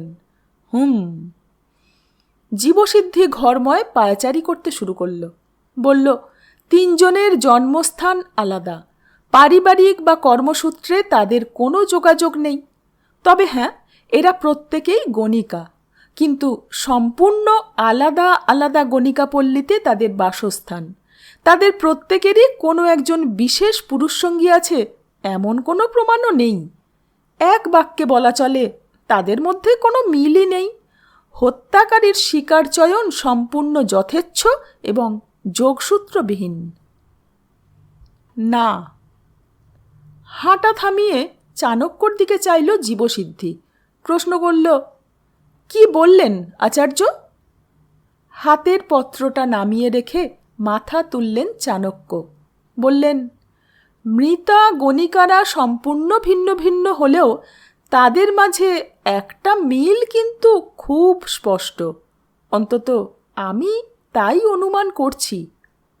কি মিল? কোন যোগসূত্র? উত্তর না দিয়ে রহস্যময় এক পেশে হাসি হাসলেন চাণক্য। জীবসিদ্ধি বুঝল গুরুদেব উত্তর দেবেন না এ প্রশ্নের। আচার্য, আচার্য! কুটিরের দরজায় সুসেনের গলা শোনা গেল। গলা শুনলেই বোঝা যায় সে উত্তেজিত। জীবসিদ্ধি এগিয়ে গিয়ে দরজা খুলতেই সুসেন ভেতরে ঢুকল। আচার্য, আবার একটা হত্যা হয়েছে। সে কি, এর মধ্যেই আবার? হ্যাঁ আচার্য, এবং এইবার হত্যাকাণ্ড ঘটেছে রাজপথের ওপর, রাজমহলের কাছেই। এভাবে তো নাগরিকদের মনে আমাদের প্রতি আস্থা তলানিতে এসে ঠেকবে আচার্য। হত্যাকারীর দুঃসাহস বেড়ে গেছে। এবারও একইভাবে হত্যা করা হয়েছে। এবারও মৃতা একজন গণিকা। সেনাপতি কিথক ঘটনাস্থলে আছেন, আমায় পাঠালেন আপনাকে খবর দিতে। খানিকক্ষণ চুপ করে থাকলেন চাণক্য। ওর কপালে ভ্রুকুটি। জীবসিদ্ধি জানে এটা চিন্তার লক্ষণ। আচার্য গভীরভাবে কিছু ভাবছেন। কিছুক্ষণ চুপ থেকে প্রশ্ন করলেন, তুমি দেখেছ মৃতদেহ? আজ্ঞে হ্যাঁ আচার্য। মৃতা মেয়েটার গায়ের রং তামাটে, কোঁচকানো চুল, মাঝারি উচ্চতা। জীবসিদ্ধি অবাক হয়ে তার আচার্যর দিকে তাকিয়ে থাকল। হঠাৎ এই কথার মানে কি? তবে কি সত্যিই কোনো সূত্র পেয়েছেন গুরুদেব? কিন্তু আশার আলোটা পরক্ষণেই নিভে গেল যখন সুসেন কিছুটা অপ্রতিভভাবে উত্তর দিল, না, মৃতা মেয়েটা লম্বা, ফর্সা, চুল কালো বটে, তবে তা সোজা, কোঁচকানো নয় মোটেই। উত্তর শুনে চাণক্য খুবই অসন্তুষ্ট হয়েছেন বলে মনে হলো। আশাহত ভাব ফুটে উঠল তার মুখে। জীবসিদ্ধি তার গুরুর এই অবস্থা দেখে মনে মনে কিছুটা দুঃখিত এবং সেই সঙ্গে কিছুটা কৌতুক বোধ না করে পারল না। সে তার গুরুকে খুব ভালো চেনে। আচার্য মুখে যতই বলুন যে তিনি সাধারণ ব্রাহ্মণ মাত্র, সেটা শুধুমাত্র ওর বিনয়ের বাক্য। আচার্য নিজের মনে ওর নিজের বুদ্ধির প্রতি একটা সুপ্ত গর্ববোধ আছে। আচার্য চাণক্য নিঃসন্দেহে বিশ্বের অন্যতম বিদ্বান এবং বুদ্ধিমান ব্যক্তি, কিন্তু ঠিক আর 5 জন অতি বুদ্ধিমান ব্যক্তির মতোই তিনিও নিজের সামনের ব্যক্তিকে মাঝে মাঝে চমক দিতে ভালোবাসেন। এই যেমন এখন তিনি সেই চেষ্টাটাই করলেন এবং বিফল হলেন। যদি ওর এই অদ্ভুত অনুমান মিলে যেত, তবে এই মুহূর্তে আচার্য তার দিকে চেয়ে মিটি মিটি রহস্যময় হাসি হাসতেন। তার অনুমান না মেলায় সেই সুযোগ থেকে তিনি বঞ্চিত হলেন। তাই আচার্য এখন একটু দুঃখিত হয়েছেন। সুসেন বলল, আচার্য জীবসিদ্ধি মহাশয়, আপনারা কি আমার সঙ্গে আসবেন? অবশ্যই আচার্য। জীবসিদ্ধি কথাটা বলে চাণক্যর দিকে চাইল, কিন্তু চাণক্য কথা শুনেছেন বলে মনে হলো না। তিনি অন্যমনস্কভাবে মেঝের দিকে চেয়ে আছেন, কপালে গভীর ভ্রুকুটি। জীবসিদ্ধি আরও একবার একটু জোরে বলল, আচার্য, ঘটনাস্থলে আসছেন তো? চিন্তার জাল ভেঙে বেরিয়ে এলেন চাণক্য। হ্যাঁ, যাব তো বটেই। চলো, আমার ঝোলাটা দেখো তো কোথায় রেখেছি। 7 ঘটনাস্থলে নতুন করে দেখার মতো কিছু নেই, ঠিক যেন আগের 3টে ঘটনার পুনরাবৃত্তি। চাণক্য খুব বেশি পরীক্ষা করলেন না মৃতদেহ। খানিক দূরে দাঁড়িয়ে শুধু এক দৃষ্টিতে চেয়ে থাকলেন মৃতদেহর দিকে। তাকে দেখে মনে হলো না যে তিনি আদৌ কিছু দেখছেন। সম্ভবত অন্য কিছু নিয়ে ভাবছেন। কুটিরে ফেরার পথেও বেশি কথা বললেন না, শুধু জীবসিদ্ধিকে বললেন, ওহে জীবসিদ্ধি, আজ দিনের শেষে একবার এসো, আমি ততক্ষণ একটু ভাবি আজকের দিনটা। সন্ধ্যার দিকে জীবসিদ্ধি চাণক্যর কুটিরে এসে হাজির হল। চাণক্য প্রদীপ জেলে লেখালেখি করছিলেন। ঘরে ধুনি আর কর্পূরের সুবাস। তাকে আসন গ্রহণ করতে বললেন চাণক্য। নিজের জায়গায় বসে প্রশ্ন করল জীবসিদ্ধি, আচার্য, আজ আপনাকে বড্ড অন্যমনস্ক লাগল, কি হয়েছে? খানিক হতাশার সুরে চাণক্য বললেন, আমি কয়েকটা সূত্র ধরে এগিয়েছিলাম। আমি ভেবেছিলাম কয়েকদিনের মধ্যেই অপরাধের কিনারা হবে। তাছাড়া 3য় হত্যাকাণ্ডের পর সেনাপতি কৃথক নিজে যেভাবে পাহারা সাজিয়েছেন, তাতে আমি ধারণা করেছিলাম হত্যাকারী এত সহজে আর হত্যা করতে পারবে না, বা করতে গেলে নিঃসন্দেহে ধরা পড়বে। কিন্তু আজকের হত্যাটা আমায় নতুন করে ভাবতে বাধ্য করছে। জীবসিদ্ধি কোনো কথা বলল না। খানিকক্ষণ দুজনেই নিশ্চুপ থাকলেন। তারপর চাণক্য নিজেই আবার বললেন, এই ধারাবাহিক হত্যাকারীর সম্বন্ধে আমি নিজের মনে একটা ধারণা তৈরি করতে পেরেছি বলেই আমার বিশ্বাস। এই ধরনের অপরাধীকে ধরতে গেলে তার চিন্তাধারাটা বোঝার প্রয়োজন। নিজেকে তার জায়গায় রেখে বিচার করতে হবে, তবেই তার পরবর্তী পদক্ষেপ অনুমান করা সম্ভব হয়। আপনি তা করতে পেরেছেন? কালকে তোমার 2টো কাজ। প্রথমত, সুসেনকে সকালে আমার কুটিরে আসতে বলবে। আশা করি সে আজকের মৃতা মেয়েটার পরিচয় ইতিমধ্যে পেয়েছে। বেশ, আমি তবে কাল সকালে সুসেনকে সঙ্গে নিয়েই আপনার এখানে আসব। আর দ্বিতীয় কাজ? না, তুমি তাকে নিয়ে আসবে না। তুমি কাল সকালে অন্য একটা জরুরি কাজ করবে। কাল তুমি রাজভবন যাবে, সেখান থেকে পাটলিপুত্র নগরীর সম্পূর্ণ নকশা আমার জন্য নিয়ে আসবে। ওটা বিশেষ প্রয়োজন। বেশ। পরের দিন সকাল। চাণক্যর সঙ্গে সুসেন পথ চলেছে। সুসেন বলে উঠল, আচার্য, বলছিলাম কি, আর একবার বিবেচনা করে দেখুন, ওইখানে আপনার যাওয়াটা কি একান্তই জরুরি? হ্যাঁ সুসেন, আমার মন বলছে জরুরি। কিন্তু কি খুঁজে পাওয়ার আশায় মৃতা গণিকার বাড়িতে যাচ্ছেন আচার্য? আমি বলতে চাইছি, আপনার মতো এক ব্রাহ্মণের কি ওই জায়গায় পা দেওয়া উচিত? হাজার হোক সেটা পতিতাপল্লী। কথাটা শুনে মাঝপথে চাণক্য হাঁটা থামালেন, পেছন ঘুরে সুসেনের মুখোমুখি দাঁড়ালেন। বললেন, কেন? পতিতালয়ে পা দিলে আমি ধর্মভ্রষ্ট হব? না, মানে ধর্ম কি এতটাই ঠুনকো? মানুষের ধর্ম তার কাজ দিয়ে নির্ধারিত হয়। একজন ব্রাহ্মণ ধর্মভ্রষ্ট তখনই হয় যখন সে সজ্ঞানে উচিত কাজ করা থেকে বিরত থাকে। মন্দিরে পুজো করলে সে পূজারী হয়, ব্রাহ্মণ নয়।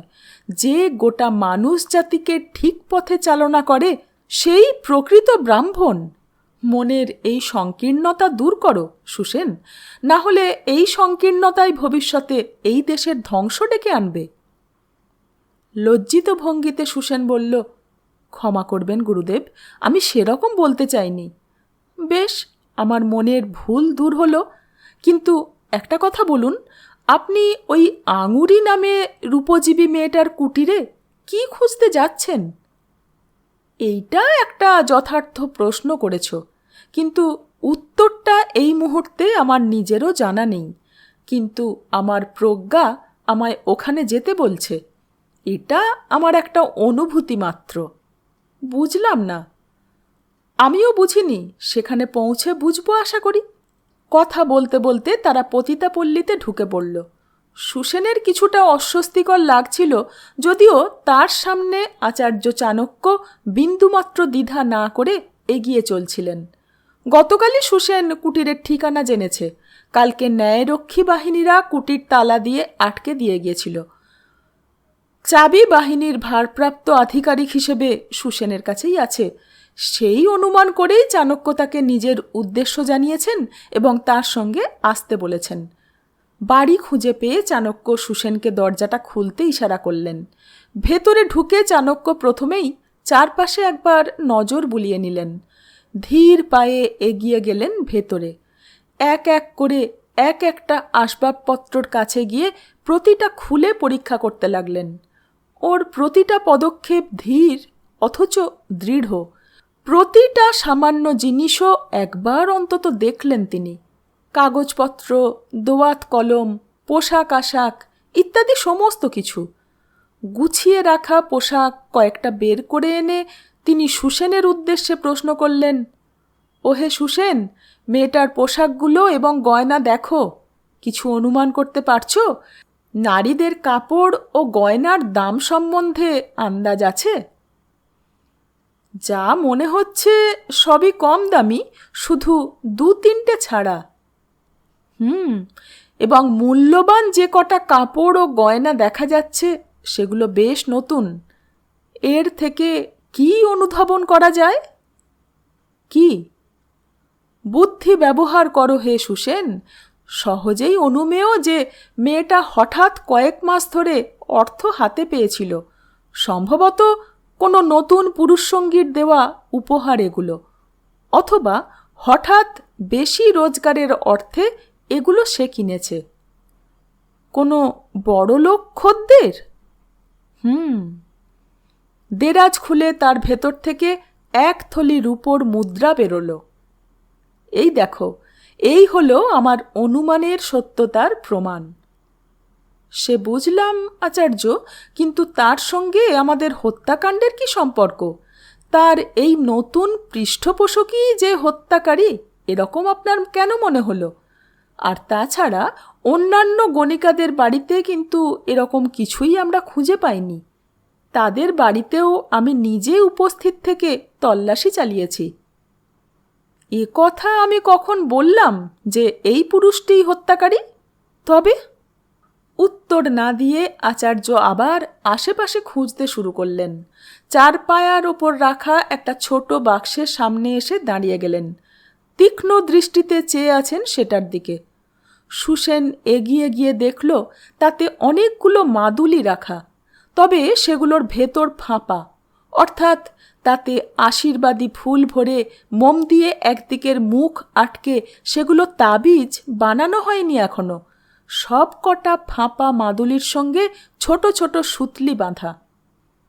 সুসেন লক্ষ্য করল আচার্যর ভুরু কুঁচকে আছে, তিনি কিছু একটা ভাবছেন। ওর চিন্তার সাহায্যে এগিয়ে এসে সুসেন বলল, এগুলো তো হাতে পরার মাদুলি মনে হয়, সঙ্গে বাঁধার সুতো কিন্তু ছোট, গলায় পরার জন্য এগুলো নয়। বোধহয় নিয়মিত পরিবর্তন করতে হয় এরকম কোনো তাবিজ পড়ত এই মেয়েটা, মাস গেলে বদলাতে হয়, তাই একসঙ্গে অনেকগুলো কিনে রাখা। অথচ মৃতদেহতে কিন্তু সেরকম কোনো তাবিজ চোখে পড়েনি আমার। অন্যমনস্ক ভঙ্গিতে চাণক্য জানলার কাছে গেলেন। উদাসভাবে আকাশের দিকে চেয়ে গভীর ভাবনায় ডুবে গেলেন। কিছু একটা বিষয় নিয়ে গম্ভীর চিন্তায় মগ্ন তিনি। 8 রাতের প্রথম প্রহর, সন্ধ্যার সময়। জীবসিদ্ধি এবং সুসেন বসে আছে আচার্য চাণক্যর কুটিরে। চাণক্য সন্ধ্যাহ্নিক সাচ্ছেন। পুজো শেষ করে ধূপ ধুনো জ্বালিয়ে আচার্য এক বাটি ফল নিয়ে এসে বসলেন তাদের সামনে। খাও খাও। আপনিও নিন আচার্য। ওই সেনাপতি এলেন বোধহয়। বাইরে ঘোড়ার খুরের শব্দ কুটিরের সামনে এসে থামল। কয়েক মুহূর্ত বাদেই দরজা খুলে সেনাপতি কিথক ঢুকলেন। চাণক্য আজ সন্ধ্যায় তাদের প্রত্যেককে নিজের বাড়িতে আমন্ত্রণ করেছেন। চাণক্য কিথককে প্রশ্ন করলেন, কোনো নতুন খবর আছে আর্য? সেনাপতি হতাশাসূচক মাথা নেড়ে বললেন, না আচার্য, রাতের পাহারারত সৈনিকরা কয়েকজন সন্দেহজনক ব্যক্তিকে গ্রেপ্তার করলেও তাদের মধ্যে কেউই প্রকৃত হত্যাকারী বলে মনে হয় না। বেশিরভাগই মদ্যপ বা ছোট অপরাধী। সুসেন বলে উঠল, তবে আচার্য, সবচেয়ে শেষে যে গণিকার হত্যা হয়েছে তার জরায়ুর সন্ধান পাওয়া গেছে। সে কি, কোথায়? শরীর থেকে জরায়ু কেটে হত্যার জায়গা থেকে একটু দূরেই একটা পুরনো জলাশয়ে ফেলে দিয়েছিল হত্যাকারী, একটা পুঁটুলিতে ভরে। জল কম থাকায় সেটা ভেসে কিনারে আসে। একটা শেয়াল সেটা মুখে করে টেনে আনে। জায়গাটাতে পাহারারত সৈনিকরা সেই শেয়ালটাকে একটা রক্তমাখা কাপড়ের পুঁটুলি মুখে নিয়ে টানাটানি করতে দেখে সন্দেহ করে। তার থেকেই এক মানবীর জরায়ু খুঁজে পাওয়া যায়। তা সুসেন, ওই জলাশয়ে জাল ফেলে দেখো বাকি মৃতদেহ থেকে চুরি যাওয়া জরায়ু পাওয়া যায় কিনা। সেনাপতি কিথক ততক্ষণে আসন গ্রহণ করেছেন জীবসিদ্ধির পাশে। উত্তরটা তিনিই দিলেন, সেটা ইতিমধ্যে করা হয়েছে আচার্য। সুসেন আমায় এই জরায়ু খুঁজে পাওয়ার খবর দিতেই আমি তাকে জলাশয়ে জাল ফেলতে বলি, তবে কিছুই পাওয়া যায়নি। সুসেন সেনাপতির সমর্থনে মাথা নাড়ে। আপনি সত্যিই এক সুদক্ষ সেনাপতি আর্য। ধন্যবাদ আচার্য। আপনি আজ আমাদের সকলকে যখন একত্রিত করেছেন তখন আমার ধারণা আপনি কোনো সূত্র পেয়েছেন। আমি কি ভুল অনুমান করলাম আচার্য? মৃদু হেসে চাণক্য বললেন, গভীর রহস্যর অন্ধকারে আমি কিছুটা আলো দেখতে পেয়েছি। পরবর্তী পদক্ষেপ ঠিক করতে আজ আমি আপনাদের ডেকেছি। এক পাত্র মধু ঢেলে তিনি বসলেন। অন্য অতিথিদের মধু বাড়িয়ে দিতে তারা প্রত্যাখ্যান করলেন। এই প্রচণ্ড মিষ্টত্ব সম্ভবত চাণক্য ছাড়া কেউই জিভে ঠেকাতে পারে না, অথচ চাণক্যর এটা প্রায় নিত্য প্রয়োজনীয় জিনিস। বাকি দুজন চাণক্যর এই মিষ্টত্ব প্রীতির সঙ্গে পরিচিত হলেও সুসেন অবাক হয়ে দেখছিল তাকে।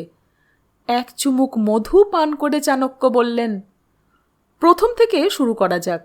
এই সবকটা হত্যাকাণ্ডর সবচেয়ে অদ্ভুত বিষয়টা হলো যে হত্যাকারী এতগুলো হত্যার পরেও কারুর নজরে পড়েনি। হত্যাগুলো অন্ধকার জনমানব শূন্য জায়গায় হয়েছে ঠিক কথা, কিন্তু হত্যার পদ্ধতি আর নৃশংসতা দেখেই বোঝা যায় যে হত্যাকারীর শরীরে ও পরনের জামা কাপড়ে নিঃসন্দেহে রক্তের দাগ লেগেছে। রক্তাক্ত বস্ত্রে ঘোড়ায় চড়ে সে নগরীর পথ ধরে পালাচ্ছে, অথচ সে রক্তস্নাত অবস্থায় কোনো প্রহরী বা সাধারণ নাগরিকের চোখে পড়েনি। এটা অবিশ্বাস্য। গভীর রাতে পথে ঘাটে বেশি লোক না থাকলেও প্রহরী বা কিছু মানুষ থাকেই। পাটলিপুত্র এক ব্যস্ত নগর।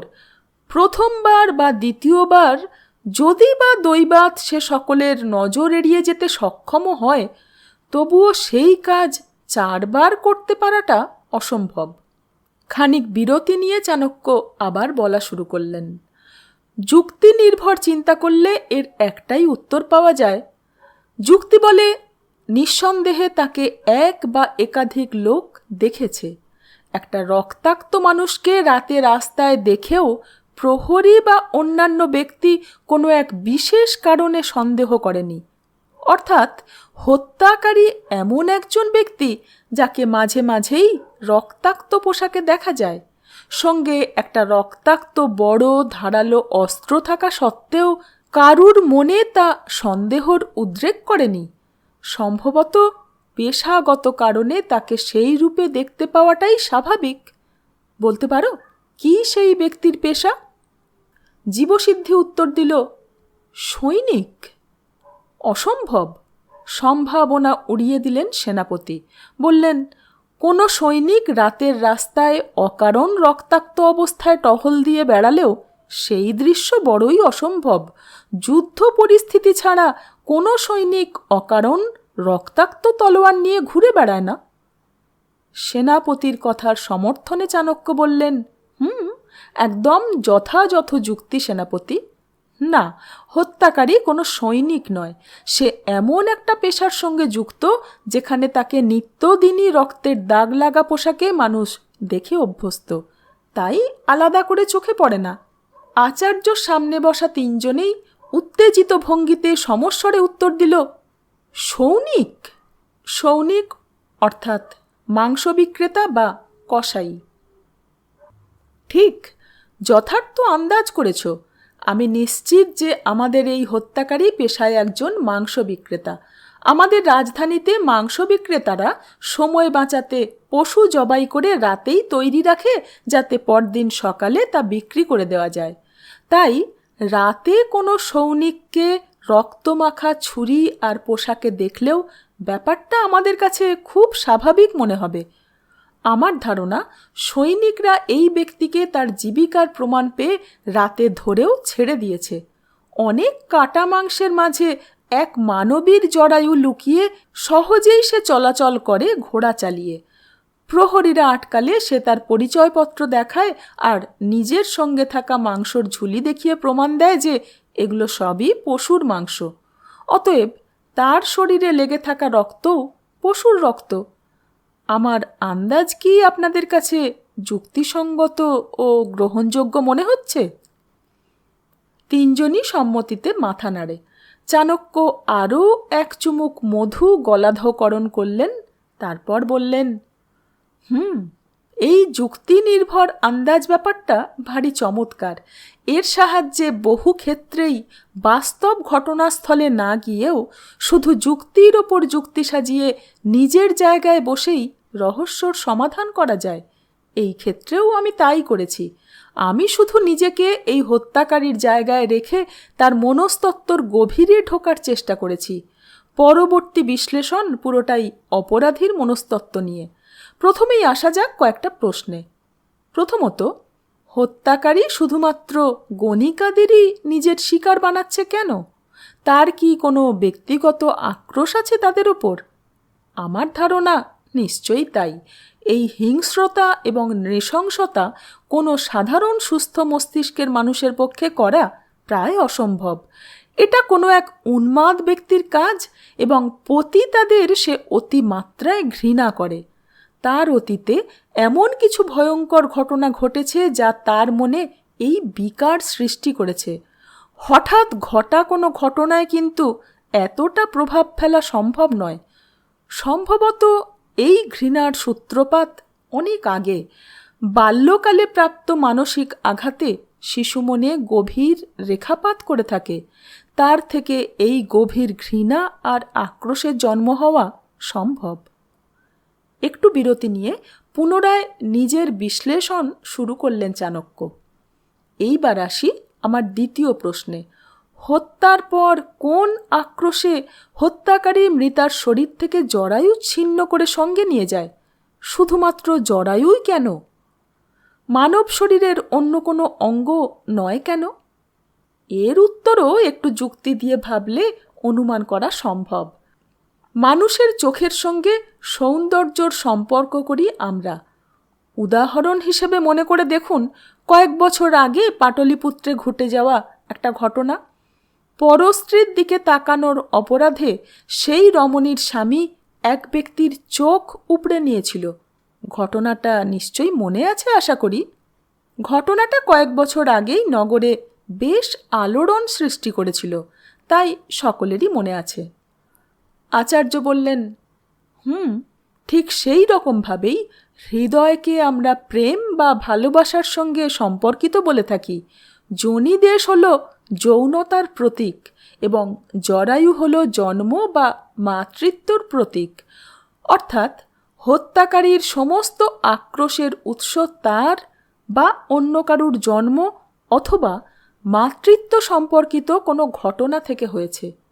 আরও একটা আশ্চর্য বিষয় ভাবো, হত্যাকারী যে কজন নারীকে হত্যা করেছে তাদের কারুর সঙ্গে হত্যার আগে শারীরিকভাবে লিপ্ত হয়নি, কারণ আততায়ীর মনে প্রচণ্ড ঘৃণা আছে পতিতাদের প্রতি। সে তাদের সঙ্গে সেই কারণে শারীরিকভাবে মিলিত হতেও চরম বিতৃষ্ণা বোধ করে। অথবা আরও একটা সম্ভাবনা, সে গণিকাদের মধ্যে তার মায়ের ছায়া দেখে, তাই তাকে ধর্ষণ করা থেকে বিরত থাকে বরাবরই। অতএব সব তথ্য ও বিশ্লেষণ মিলিয়ে আমরা কি আন্দাজ করতে পারি? আমাদের উন্মাদ হত্যাকারী এই নগরীর একজন মাংস বিক্রেতা, যার নিজের মা সম্ভবত রূপজীবী ছিল। অতীতের কোনো ঘটনায় তার মনে পতিতাদের প্রতি চরম ঘৃণা সৃষ্টি করেছে, কিন্তু হত্যাকাণ্ড শুরু হয়েছে মাত্র কয়েক মাস আগে থেকেই। অর্থাৎ সেই সময়ের আশেপাশে এমন কিছু হত্যাকারীর জীবনে আবার ঘটেছে, যার ফলে তার অতীতের আক্রোশ বর্তমানে মাথাচাড়া দিয়ে উঠেছে। তাকে কোনো এক বা একাধিক নারী চরম আঘাত করেছে এবং সেই প্রতিহিংসা সে অন্য নারীদের ওপর নিচ্ছে। সেনাপতি কৃথক মনোযোগ দিয়ে চাণক্যর বিশ্লেষণ শুনছিলেন। এইবার আর উত্তেজনা চেপে রাখতে না পেরে চেঁচিয়ে উঠলেন, সাধু সাধু, অসাধারণ আপনার অনুধাবন ক্ষমতা আচার্য, আমি স্তম্ভিত। চাণক্য কিছুক্ষণ তার দিকে চেয়ে থাকলেন। মনে হলো তিনি সেনাপতির এই আবেগের বহিঃপ্রকাশ দেখে বেশ কৌতুক বোধ করছেন। চাণক্যর ঠোঁটের কোণে মৃদু হাসি খেলে গেল। তার চোখে চোখ পড়তে সেনাপতি কিছুটা লজ্জিত হলেন। বিব্রত ভঙ্গিতে বললেন, ক্ষমা করবেন আচার্য, আমি বোধহয় একটু বেশি উত্তেজিত হয়ে পড়েছি, কিন্তু আপনার অনুধাবন ক্ষমতা দেখে আমি বিস্মিত। আমি জানতাম যে আপনিই পারবেন।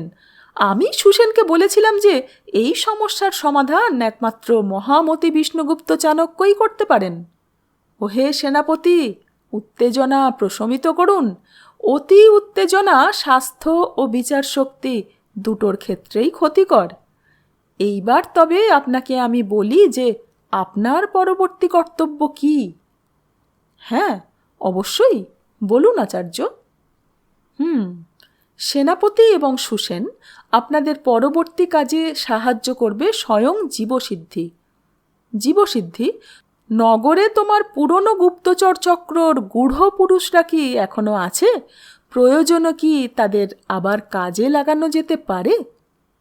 মৃদু হেসে জীবসিদ্ধি উত্তর দিল, কয়েকজন তো আছেই, আপনি বললেই আমি তাদের সঙ্গে যোগাযোগ করব। অতি উত্তম, তাই করো। তারা চেষ্টা করলে এবং সঙ্গে সৈনিকরা সাহায্য করলে আমার ধারণা এই নগরের বুকে এরকম একজন মাংস বিক্রেতাকে খুব সহজেই খুঁজে পাবে। তার সঙ্গে বা পারিবারিক সূত্রে পতিতাদের কোনো সম্পর্ক আছে কি না গূঢ় পুরুষরা সেই খোঁজ নিক। হাটে বাজারের উঠতে থাকা জনশ্রুতিতে তারা কান পাতুক। কয়েক মাস আগে কোনো এক নারী সেই ব্যক্তিকে আঘাত দিয়েছে, সম্ভবত প্রেমে আঘাত, এবং এই সৌনিক ব্যক্তির অবশ্যই একটা কালো ঘোড়া আছে। আসুন আপনাদের জন্যে বিষয়টা আরও একটু সহজ করে দিই। জীবসিদ্ধি, তুমি কি একটু কষ্ট করে আমায় নকশাটা এনে দেবে? ওই যে ওখানে রাখা। উঠে গিয়ে জীবসিদ্ধি পাশের চারপায়ার ওপর রাখা একটা বড় আকারের ভূর্জপত্র নিয়ে এলো। সেটার ভাঁজ খুলে সকলের সামনে মেঝেতে মেলে ধরলেন চাণক্য। এটা পাটলিপুত্র নগরের একটা অংশের হাতে আঁকা নকশা। এতে প্রতিটা পথঘাট, দপ্তর ইত্যাদি চিহ্নিত করা আছে। চাণক্য বললেন, আমি জীবসিদ্ধিকে দিয়ে রাজপ্রাসাদ থেকে নগরের একটা বিশেষ অংশের এই নকশাটা আনিয়েছি। জীবসিদ্ধির সাহায্যে এতে আমি প্রতিটা হত্যার জায়গা কালি দিয়ে আগেই চিহ্নিত করে রেখেছি। প্রতিটা হত্যাই নগরের এই অংশে হয়েছে। এইবার একটা ঘোড়ার গতি হিসেব করে অনুমান করা যায় যে এক প্রহরে কতটা পথ অতিক্রম করা সম্ভব। সেই অনুযায়ী আপনারা নগরীর কয়েক যোজন জায়গা সহজেই চিহ্নিত করতে পারবেন। পরবর্তী পদক্ষেপ হলো নগরের এই অংশে ব্যবসা চালায় এরকম প্রতিটা মাংস বিক্রেতার ওপর নজরদারি চালানো। তাদের অতীত সম্বন্ধে তথ্য একত্রিত করুন। জানতে হবে এদের মধ্যে কারুর আগে অপরাধমূলক কাজের সঙ্গে যোগাযোগ ছিল কিনা, কারণ আমরা যাকে খুঁজছি আমি নিশ্চিত সে এদের মধ্যেই একজন। আমার বিশ্বাস এই উপায়ে আমরা সেই উন্মাদ হত্যাকারীকে চিহ্নিত করতে পারব, আর তারপর আমরা ফাঁদ পেতে অপেক্ষা করব। ফাঁদ? কিরকম ফাঁদ আচার্য? জীবসিদ্ধির এই প্রশ্নে রহস্যময় হাসি হাসলেন চাণক্য। মধুর পাত্রে একটা চুমুক দিয়ে উত্তর দিলেন, বিষকন্যা নয়। মৌর্য সাম্রাজ্যর নিজস্ব বহু আততায়ী দল আছে যারা রাজনির্দেশে গুপ্ত হত্যা করে থাকে। তাদের মধ্যে ভয়ঙ্করতম গুপ্ত আততায়ী হল বিষকন্যারা। জ্যোতিষশাস্ত্র মতে যেসব মেয়েদের জন্ম শুক্লপক্ষর দ্বিতীয়া তিথিতে হয় এবং যদি চন্দ্র, অশ্লেষ, শতভিসা অথবা কৃতিকা নক্ষত্রে অবস্থান করে তবে সেই মেয়ের গ্রহ দোষ দেখা দেয়। এর সঙ্গে যদি তার জন্ম মুহূর্তে সূর্য পঞ্চমভাবে এবং মঙ্গল নবমভাবে অবস্থান করে থাকে তবে তাদের বিষকন্যা আখ্যা দেওয়া হয়। বলা হয় এরকম দোষযুক্ত কোনো নারীর সঙ্গে যে পুরুষের বিয়ে হবে তার মৃত্যু নিশ্চিত। অতএব বলা বাহুল্য যে এই মেয়েদের বিয়ে দেওয়া অসম্ভব হয়ে দাঁড়ায়। সমাজ এদের সম্পূর্ণ ত্যাগ করে। তাদের মা বাবা স্বয়ং তাদের অভিশাপ বলেই গণ্য করে। আচার্য চাণক্য বহু বছর আগেই এই রকম বহু মেয়েকে সারা দেশ থেকে খুঁজে খুঁজে একত্র করেছিলেন। একটা গোপন জায়গায় তাদের রাখা হয় এবং প্রশিক্ষিত করা হয়। বালিকা বয়স থেকেই নিয়মিত তাদের খাবারের সঙ্গে সীমিত পরিমাণ বিষ মিশিয়ে দেওয়া হয়। বয়সের সঙ্গে সঙ্গে খাবারের সেই বিষের পরিমাণ বাড়তে থাকে। এর ফলে এই মেয়েরা যুবতী হয়ে ওঠার আগেই তাদের শরীরে বিষের মাত্রা এতটাই হয়ে যায় যে তাদের একটা সামান্য চুম্বন বা কামড়ে একজন পূর্ণবয়স্ক মানুষের তক্ষুনি মৃত্যু হওয়া পর্যন্ত সম্ভব। এই বিষকন্যাদের দলটা চাণক্য গোপনে নিজের তত্ত্বাবধানে তৈরি করেন। এরা সম্ভবত বিশ্বের সর্বশ্রেষ্ঠ গুপ্ত হত্যাকারীদের দল। চাণক্য যে সময়ে চন্দ্রগুপ্তকে প্রশিক্ষণ দিচ্ছিলেন ভবিষ্যৎ সম্রাট হওয়ার, একই সময়ে একটা গুপ্ত আশ্রমে সমাজের থেকে বহিষ্কৃত, অনাথ, দুস্থ অথবা বহু ক্ষেত্রে কৃতদাসী হিসেবে অত্যাচারিত মেয়েদের উদ্ধার করে নিয়ে আসতেন। শুধুই যে নিয়মিত তাদের খাবারের সঙ্গে বিষ মিশিয়ে দেওয়া হতো তা নয়, সঙ্গে এই মেয়েদের শিক্ষা ব্যবস্থা ছিল এবং তাদের বিভিন্ন ধরনের যুদ্ধ কৌশলের ও অস্ত্র চালানোরও প্রশিক্ষণ দেওয়া হতো। অখণ্ড আর্যাবর্ত গড়ে তোলা ছাড়া আচার্য এই ২০ কন্যাদের সাহায্যে বহু গুপ্ত হত্যা করিয়েছেন। চাণক্য নির্দেশে এই যুবতীরা বহু রাজপুরুষ ও সামরিক উচ্চ পদাধিকারীকে নিজেদের রূপে মোহিত করেছে। তাদের জালে শত্রুরা সহজেই ধরা দিয়েছে। চুম্বন বা সঙ্গমের ফলে সেই শিকারদের অনিবার্য মৃত্যু হয়েছে। এই রকমই এক বিষকন্যা উল্লুপী এখন আচার্য চাণক্যর দরজায় অপেক্ষারত। গায়ের রং তামাটে, কোঁচকানো এলো চুল, গায়ে সোনার গয়না, কাজল টানা চোখে মায়াবী মোহময়ী দৃষ্টি। এই যুবতীকে দেখে কেউ কল্পনাও করতে পারবে না তার আসল পরিচয়।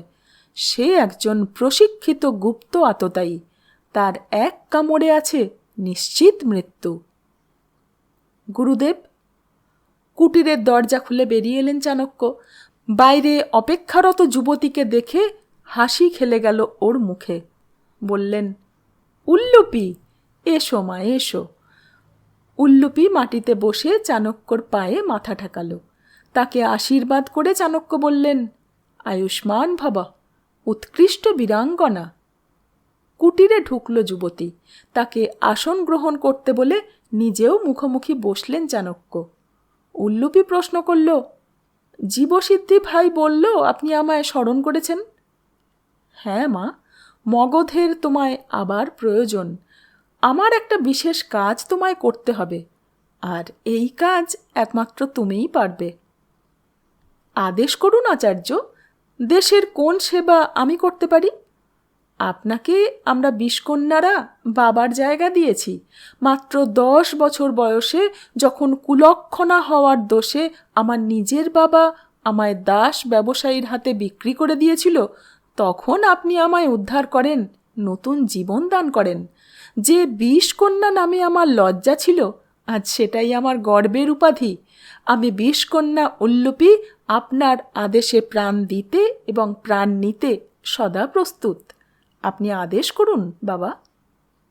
না না, প্রাণ দিতেও হবে না এবং আশা রাখি প্রাণ নিতেও হবে না।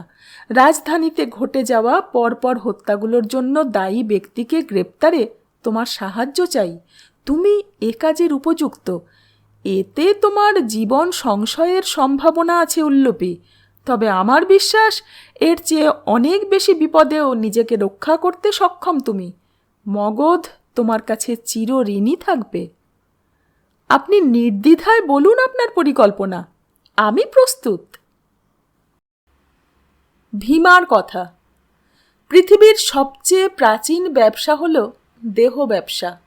আমার মা এক বেশ্যা ছিল। আর বাবার পরিচয় জানি না। সম্ভবত আমার মাও নিশ্চিত করে জানত না তার পরিচয়। আমার জন্ম হয় দক্ষিণ আর্যাবর্তের একটা রাজ্যের বেশ্যালয়ে। শিশুকালে কিছু বুঝতাম না এসব। বুঝতাম না যে মা কেন আমায় রাতে অন্য শিশুদের মতো নিজের ঘরে থাকতে দিত না। কিন্তু একটু বয়স বাড়তেই সমাজ আমায় বাস্তবটা বুঝিয়ে দিল। জানতে পারলাম আমি পিতৃপরিচয়হীন জারজ সন্তান, বেশ্যার ছেলে, সমাজের সবচেয়ে নিম্ন শ্রেণীর প্রাণী।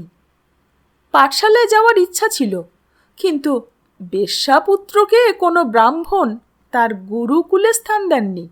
তাই আমি সারাদিন একা একা খেলতাম, কারণ বেশ্যাপুত্রর সঙ্গে কেউ মেলামেশা করতো না। একদিন খুব তেষ্টা পাওয়ায় একটা কুয়োর থেকে জল পান করি। জানতাম না যে সেটা ব্রাহ্মণদের কুয়ো। একজন আমায় সেখান থেকে জল খেতে দেখে ফেলে আর গ্রামে খবর দেয়। ব্রাহ্মণরা এবং গ্রামের অন্য লোকেরা আমায় ধরে ফেলে। আমায় নগ্ন করে একটা গাছের সঙ্গে বেঁধে চাপকানো হয় সেই অপরাধে। প্রচণ্ড যন্ত্রণা হচ্ছিল সারা শরীরে, আর হচ্ছিল প্রচণ্ড রাগ। না না, গ্রামের লোকেদের ওপর নয়, রাগ হচ্ছিল মায়ের ওপর। সবাই ঠিকই বলে আমার মায়েরই সব দোষ। সব জেনে শুনে আমায় জন্ম কেন দিল? কার বাচ্চা আমি সেটা পর্যন্ত সে জানে না। নির্লজ্জ বেহায়া মহিলা। আজ তার বেশ্যাবৃত্তির জন্যই আমার এই অবস্থা। কেন আমায় সে নিজের জরায়ুতেই শেষ করে দিল না? কেন তারই নোংরা জরায়ুতে আমার জন্ম হলো? সবই বেশ্যার দোষ। রক্তাক্ত অবস্থায় আমি এক প্রহর ধরে সেদিন রোদে পড়েছিলাম। কেউ জল পর্যন্ত দেয়নি।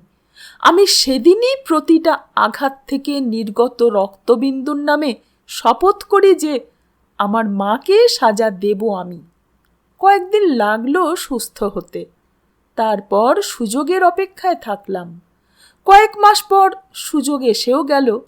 সুরার নেশায় চুর হয়ে আমার মা এক পুরুষের সঙ্গে নিজের ঘরে ঘুমোচ্ছিল।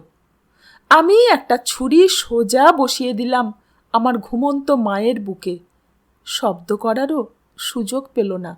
তারপর সেই ছুরি ধরিয়ে দিলাম নেশার ঘরে পাশে ঘুমিয়ে থাকা লোকটার হাতে। এরপর নিজেই চিৎকার জুড়ে দিলাম, লোক ডাকলাম। ওই অচেনা লোকটা ঘুম ভেঙে আগের রাতের কথা কিছুই মনে করতে পারল না। তাই সবাই ধরেই নিল যে এটা নিশ্চয়ই নেশার ঘরে তারই কীর্তি। লোকটাকে প্রহরীরা ধরে নিয়ে গেল বটে, তবে আমি জানি কয়েকদিন বাদেই সে ছাড়াও পেয়ে যাবে। আমার মায়ের মতো একটা সস্তা বেশ্যার জীবনের বিশেষ মূল্য নেই। এই হলো 12 বছর বয়সে আমার প্রথম হত্যার ঘটনা। হত্যা করে হাত কাঁপেনি বলেই বোধহয় কয়েক বছর পর মাংস বিক্রেতার পেশা নিলাম। চলে এলাম রাজধানী পাটলিপুত্রতে। একটা মেয়েকে বিয়ে করলাম। অসম্ভব ভালোবেসে ফেলি মেয়েটাকে। কিন্তু হায়, বিয়ের পরে বুঝতে পারি আমার স্ত্রীর চরিত্র ভালো না। আমায় দিয়ে তার শারীরিক খিদে তুষ্ট হয় না। এছাড়াও মূল্যবান জিনিস এবং গয়নার প্রতিও চরম লোভ। তবুও আমি যতটা সম্ভব তাকে সুখী করার চেষ্টা করেছিলাম, তার প্রেমে অন্ধ ছিলাম। কিন্তু আমার স্ত্রীর চরিত্র খুব তাড়াতাড়ি সবাই জানতে পেরে যায়। দুশ্চরিত্র লুকিয়ে রাখা বড়ই কঠিন। তবুও আমি লোকের কথায় কান দিতাম না। একদিন দোকানে একজন ব্যক্তি মাংসর ন্যায্য মূল্য দিতে অস্বীকার করায় আমার সঙ্গে তার কথা কাটাকাটি হয়। সে কথায় কথায় আমায় বেশ্যার স্বামী বলে সম্বোধন করে। আমার মাথায় আগুন জ্বলে ওঠে। মাংস কাটার ছুরি দিয়ে তাকে কোপ মারি। যদিও ব্যক্তিটি বেঁচে যায়, কিন্তু আমার কয়েক মাসের কারাবাস হয়। মাঝেই আমার স্ত্রী দেখতে আসতো কারাগারে। আমার দুর্দশায় তাকে একটুও দুঃখিত মনে হতো না। কারাগার থেকে ছাড়া পেয়েই জানতে পারি যে আমার স্ত্রী আমার অবর্তমানে বহু পুরুষ সঙ্গী নিয়ে তুলেছে আমারই বাড়িতে। উন্মাদের মতো বাড়ি ফিরি, স্ত্রীকে চেপে ধরি, গলা চেপে মেরে ফেলতাম। কিন্তু তখনই স্ত্রী বলে সে নাকি সন্তান সম্ভবা। আমি তাকে ছেড়ে দিই। না না, তাকে ক্ষমা করিনি, বরং তার উপর আমার অসম্ভব রাগ হয়। কারণ আমি জানি এই সন্তান আমার নয়, এ অন্য কারুর পাপ। ঠিক যেমন আমি নিজে ছিলাম আমার মায়ের পাপের ফল। আমি তখনই ঠিক করে ফেলি এই সন্তানকে জন্মাতে দেব না। মরতে হবে তাকে এবং তার বেশ্যা মাকে। সেই মুহূর্তে আমার স্ত্রীর দিকে চোখ পড়তেই একটা জিনিস উপলব্ধি করি। কি আশ্চর্য, আমি এতদিন এটা খেয়াল করিনি। আমার স্ত্রীকে ঠিক আমার বেশ্যা মায়ের মতো দেখতে। সেই তামাটে রং, উচ্চতা এবং কোঁচকানো চুল। তার মুখে আমি স্পষ্ট নিজের মায়ের মুখ দেখতে পাই। সেই রাতেই আমার মাংস কাটার ছুরি দিয়ে স্ত্রীকে আমি হত্যা করি। সে আমায় সত্য বলেছিল নাকি পেটে সন্তান থাকার কথাটাও মিথ্যে, সেটা নিশ্চিত করতে তার জরায়ু কেটে দেখি। এইবার বেশ্যাটা আমায় সত্যিই বলেছিল। এরপর দেহটা টুকরো টুকরো করে রাতেই বাড়ির পেছনের উঠোনে পুঁতে ফেলি। শুধু ওই জরায়ুটা আলাদা করে রেখে দিয়েছিলাম। সেটার ওপর আমার ঘৃণাই আলাদা। ওটাকে আরও অনেক টুকরো করে তবে শান্তি পাই। পরদিন সকালে সকলকে জানাই আমার স্ত্রী অন্য পুরুষের হাত ধরে পালিয়েছে। সবাই বিশ্বাস করল, কারণ একজন বেশ্যা স্ত্রীলোকের চরিত্র সবাই জানে। উল্টে সবাই আমায় সহানুভূতি জানালো। কিন্তু এরপর থেকেই আমার মধ্যে একটা পরিবর্তন হয়। আমার মধ্যে ঘুমন্ত পিশাচ জেগে ওঠে। কয়েক সপ্তাহ যেতে না যেতেই মন অশান্ত হয়ে উঠল। প্রচণ্ড রাগ উঠল মাথায়, নিজের মায়ের ওপর, স্ত্রীর ওপর। মনে হলো তাদের আরও একবার হত্যা করতে হবে। মাত্র একবার তাদের পাপের শাস্তি দেওয়াই যথেষ্ট নয়, বারবার তাদের যন্ত্রণা দিয়ে হত্যা করতে হবে। আমি বড় ছুরিটা নিয়ে বেরিয়ে পড়লাম এক রাতে। ঘোড়ায় করে পৌঁছে গেলাম এক বেশ্যাপল্লীতে। খুঁজে পেলাম এক বেশ্যাকে, যাকে ঠিক আমার মায়ের মতোই দেখতে। রূপোর মুদ্রার লোভ দেখিয়ে তাকে নিয়ে এলাম নির্জন জায়গায়।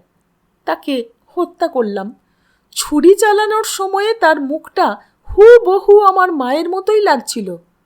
তাতেও শান্তি পেলাম না। বের করে আনলাম তার জরায়ু, সঙ্গে করে নিয়ে এলাম সেটাকে। তারপর সময় নিয়ে টুকরো টুকরো করে কাটলাম। না, এর গর্ভে কোনো পাপ নেই।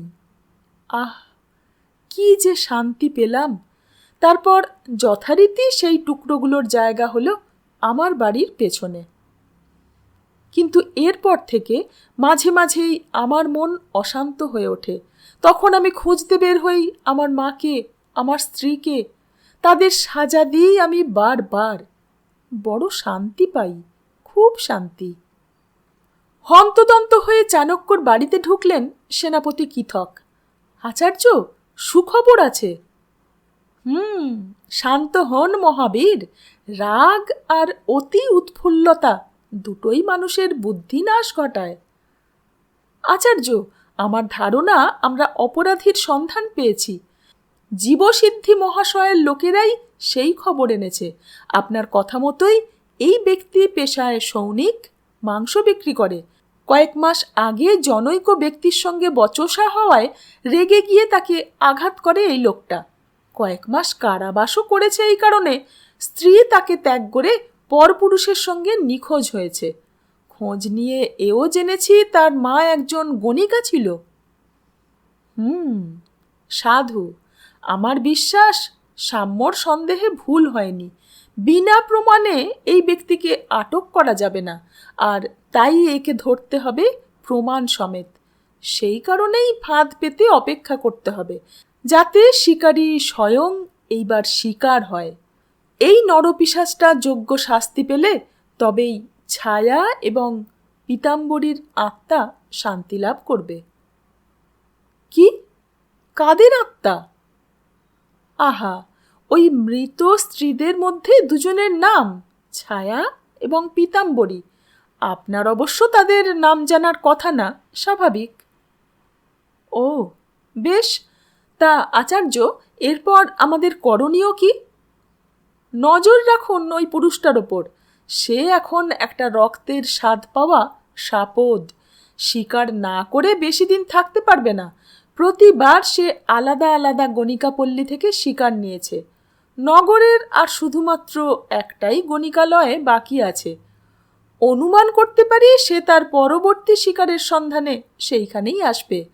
আমরা তৈরি থাকবো তার জন্যে। বেশ, আর আপনার বিষকন্যা তৈরি তো?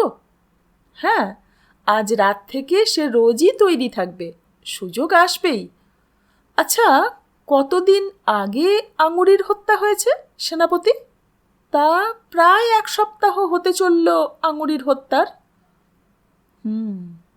চাণক্য আবার ভাবনায় ডুবে গেলেন। কয়েক মুহূর্ত চুপ থেকে বললেন, আমার অনুমান যদি ভুল না হয়, আমরা খুব তাড়াতাড়ি সুযোগ পাব। জীবসিদ্ধির গূঢ় পুরুষরা তার গতিবিধির ওপর নজর রাখবে আশা করি। কোনো রাতে তাকে অভিসারে বেরোতে দেখলেই যেন তক্ষুনি আমায় সেই খবর দেয়া হয়। আমিও উপস্থিত থাকতে চাই তাকে গ্রেপ্তার করার সময়ে। আপনি আসুন আর্য, আপনার সাফল্য আর দোষীর সাজা কামনা করি। 11। গভীর রাত। আজ ভীমার চোখে ঘুম নেই। একটা প্রচণ্ড আক্রোশ, হতাশা, দুঃখ তার ভেতরে দানা বাঁধতে শুরু করেছে। এই অদ্ভুত অনুভূতি ভাষায় প্রকাশ করা সম্ভব নয়। বোধহয় একেই রক্ত তৃষ্ণা বলে। ভীমা জানে তাকে কি করতে হবে। চোখ খুলে দেখল তার বিছানার পাশেই তার মা আর স্ত্রী দাঁড়িয়ে আছে। আগে মা একা আসতো, আজকাল সঙ্গে আবার এই বেশ্যাটাকেও নিয়ে আসে। তাদের তাচ্ছিল্য ভরা দৃষ্টি দেখলেই ভীমার মাথায় রক্ত উঠে যায়। আবার তাদের শাস্তি দেওয়ার সময় এসেছে। তাদের আরও একবার মরতে হবে। বিছানা ছেড়ে নেমে চোখে মুখে ঠান্ডা জল দিল ভীমা। বাড়ির সামনেই তার ছোট্ট দোকান। তালা খুলে সেখানে ঢুকলো ভীমা এবং বেরিয়ে এলো একটু পরেই। সঙ্গে একটা বস্তায় করে কাটা মাংস নিতে ভুলল না, কারণ ফেরার পথে সৈনিকরা তাকে রক্তাক্ত অবস্থায় দেখলে এটা দেখিয়েই তাদের হাত থেকে রেহাই পায় সে। কালো ঘোড়াটা বের করে আনলো। গায়ের কাপড় দিয়ে মুখের একাংশ সহ সারা শরীর ঢেকে নিল ভীমা। শুধু তার চোখ জোড়া জলজল করছে সাপদ প্রাণীর মতো। ঘোড়ায় চড়ার সময়ে গায়ের কাপড় সরে যেতে চাঁদের আলোয় এক মুহূর্তের জন্য ঝলসে উঠল কোমরবন্ধে বাঁধা তীব্র ধার বড় ভারী মাংস কাটার ছুরিটা। কুয়াশা ভেদ করে ঘোড়া ছুটিয়ে দিল শিকারের সন্ধানে। বেশ কিছুটা ঘোড়া ছুটিয়ে ভীমা এসে পৌঁছয় নির্দিষ্ট গণিকা পল্লীতে। বেশিরভাগ গণিকাই রাজ আদেশে আর রাতের বেলা পথে নামছে না, কিন্তু ভীমা লক্ষ্য করল সংখ্যায় কম হলেও 3-4টি যুবতী মেয়ে দাঁড়িয়ে আছে। পথের ধারে লাগানো মশালের আলোয় বিশেষ একজনের ওপর তার নজর পড়তেই ভীমার দৃষ্টি জলজল করে উঠল। এই তো সে, যাকে সে খুঁজছিল, তার মা, তার স্ত্রী, নির্লজ্জ বেশ্যা। একটা রূপোর মুদ্রা বের করে সেই যুবতীকে দেখালো। তাকে ঘোড়ায় উঠে আসতে ইশারা করল। যুবতীর মধ্যে সামান্য ভয় এবং সংশয়ের ভাব দেখা গেল, কিন্তু শেষ পর্যন্ত এগিয়ে এলো যুবতী। মনে মনে হাসল ভীমা। এই মুদ্রাটা দেখিয়ে প্রতিবার সে কাজ হাসিল করেছে, কিন্তু মুদ্রাটা তাকে খরচা করতে হয়নি একবারও। ঘোড়ায় উঠতে মেয়েটাকে সাহায্য করল ভীমা। মেয়েটাকে নিয়ে কিছু দূর যাওয়ার পর একটা অন্ধকার নির্জন জায়গায় দাঁড়ালো।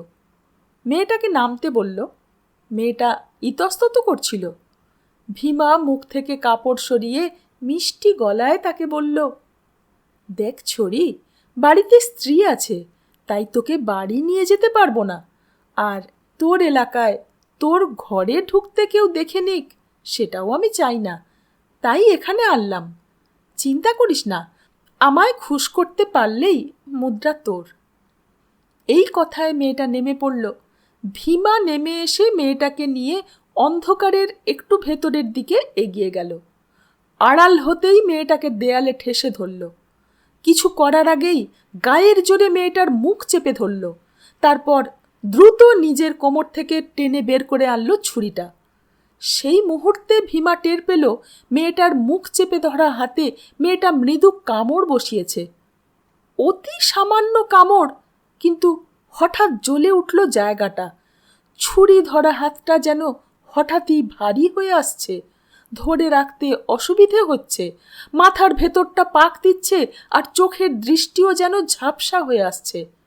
যুবতীটাকে চেপে ধরে থাকা হাতের বাঁধন আলগা হয়ে এলো। পরক্ষণেই মেয়েটা মল্লযুদ্ধের মোক্ষম একটা প্যাঁচে ভীমার ভারী শরীরটাকে মাটিতে চিৎ করে আছড়ে ফেলল। তরুণী চড়ে বসল ভীমার বুকের ওপর। হাত মুঠো করে একটা আঘাতে নাকটা থেঁতলে দিল ভীমার। ভীমার প্রায় অসাড় শরীরটার দিকে চেয়ে হেসে উঠল তরুণী। উঠে দাঁড়িয়ে গায়ের কাপড়ের ভাঁজ থেকে বের করে আনলো ছোট একটা বাঁশের টুকরো।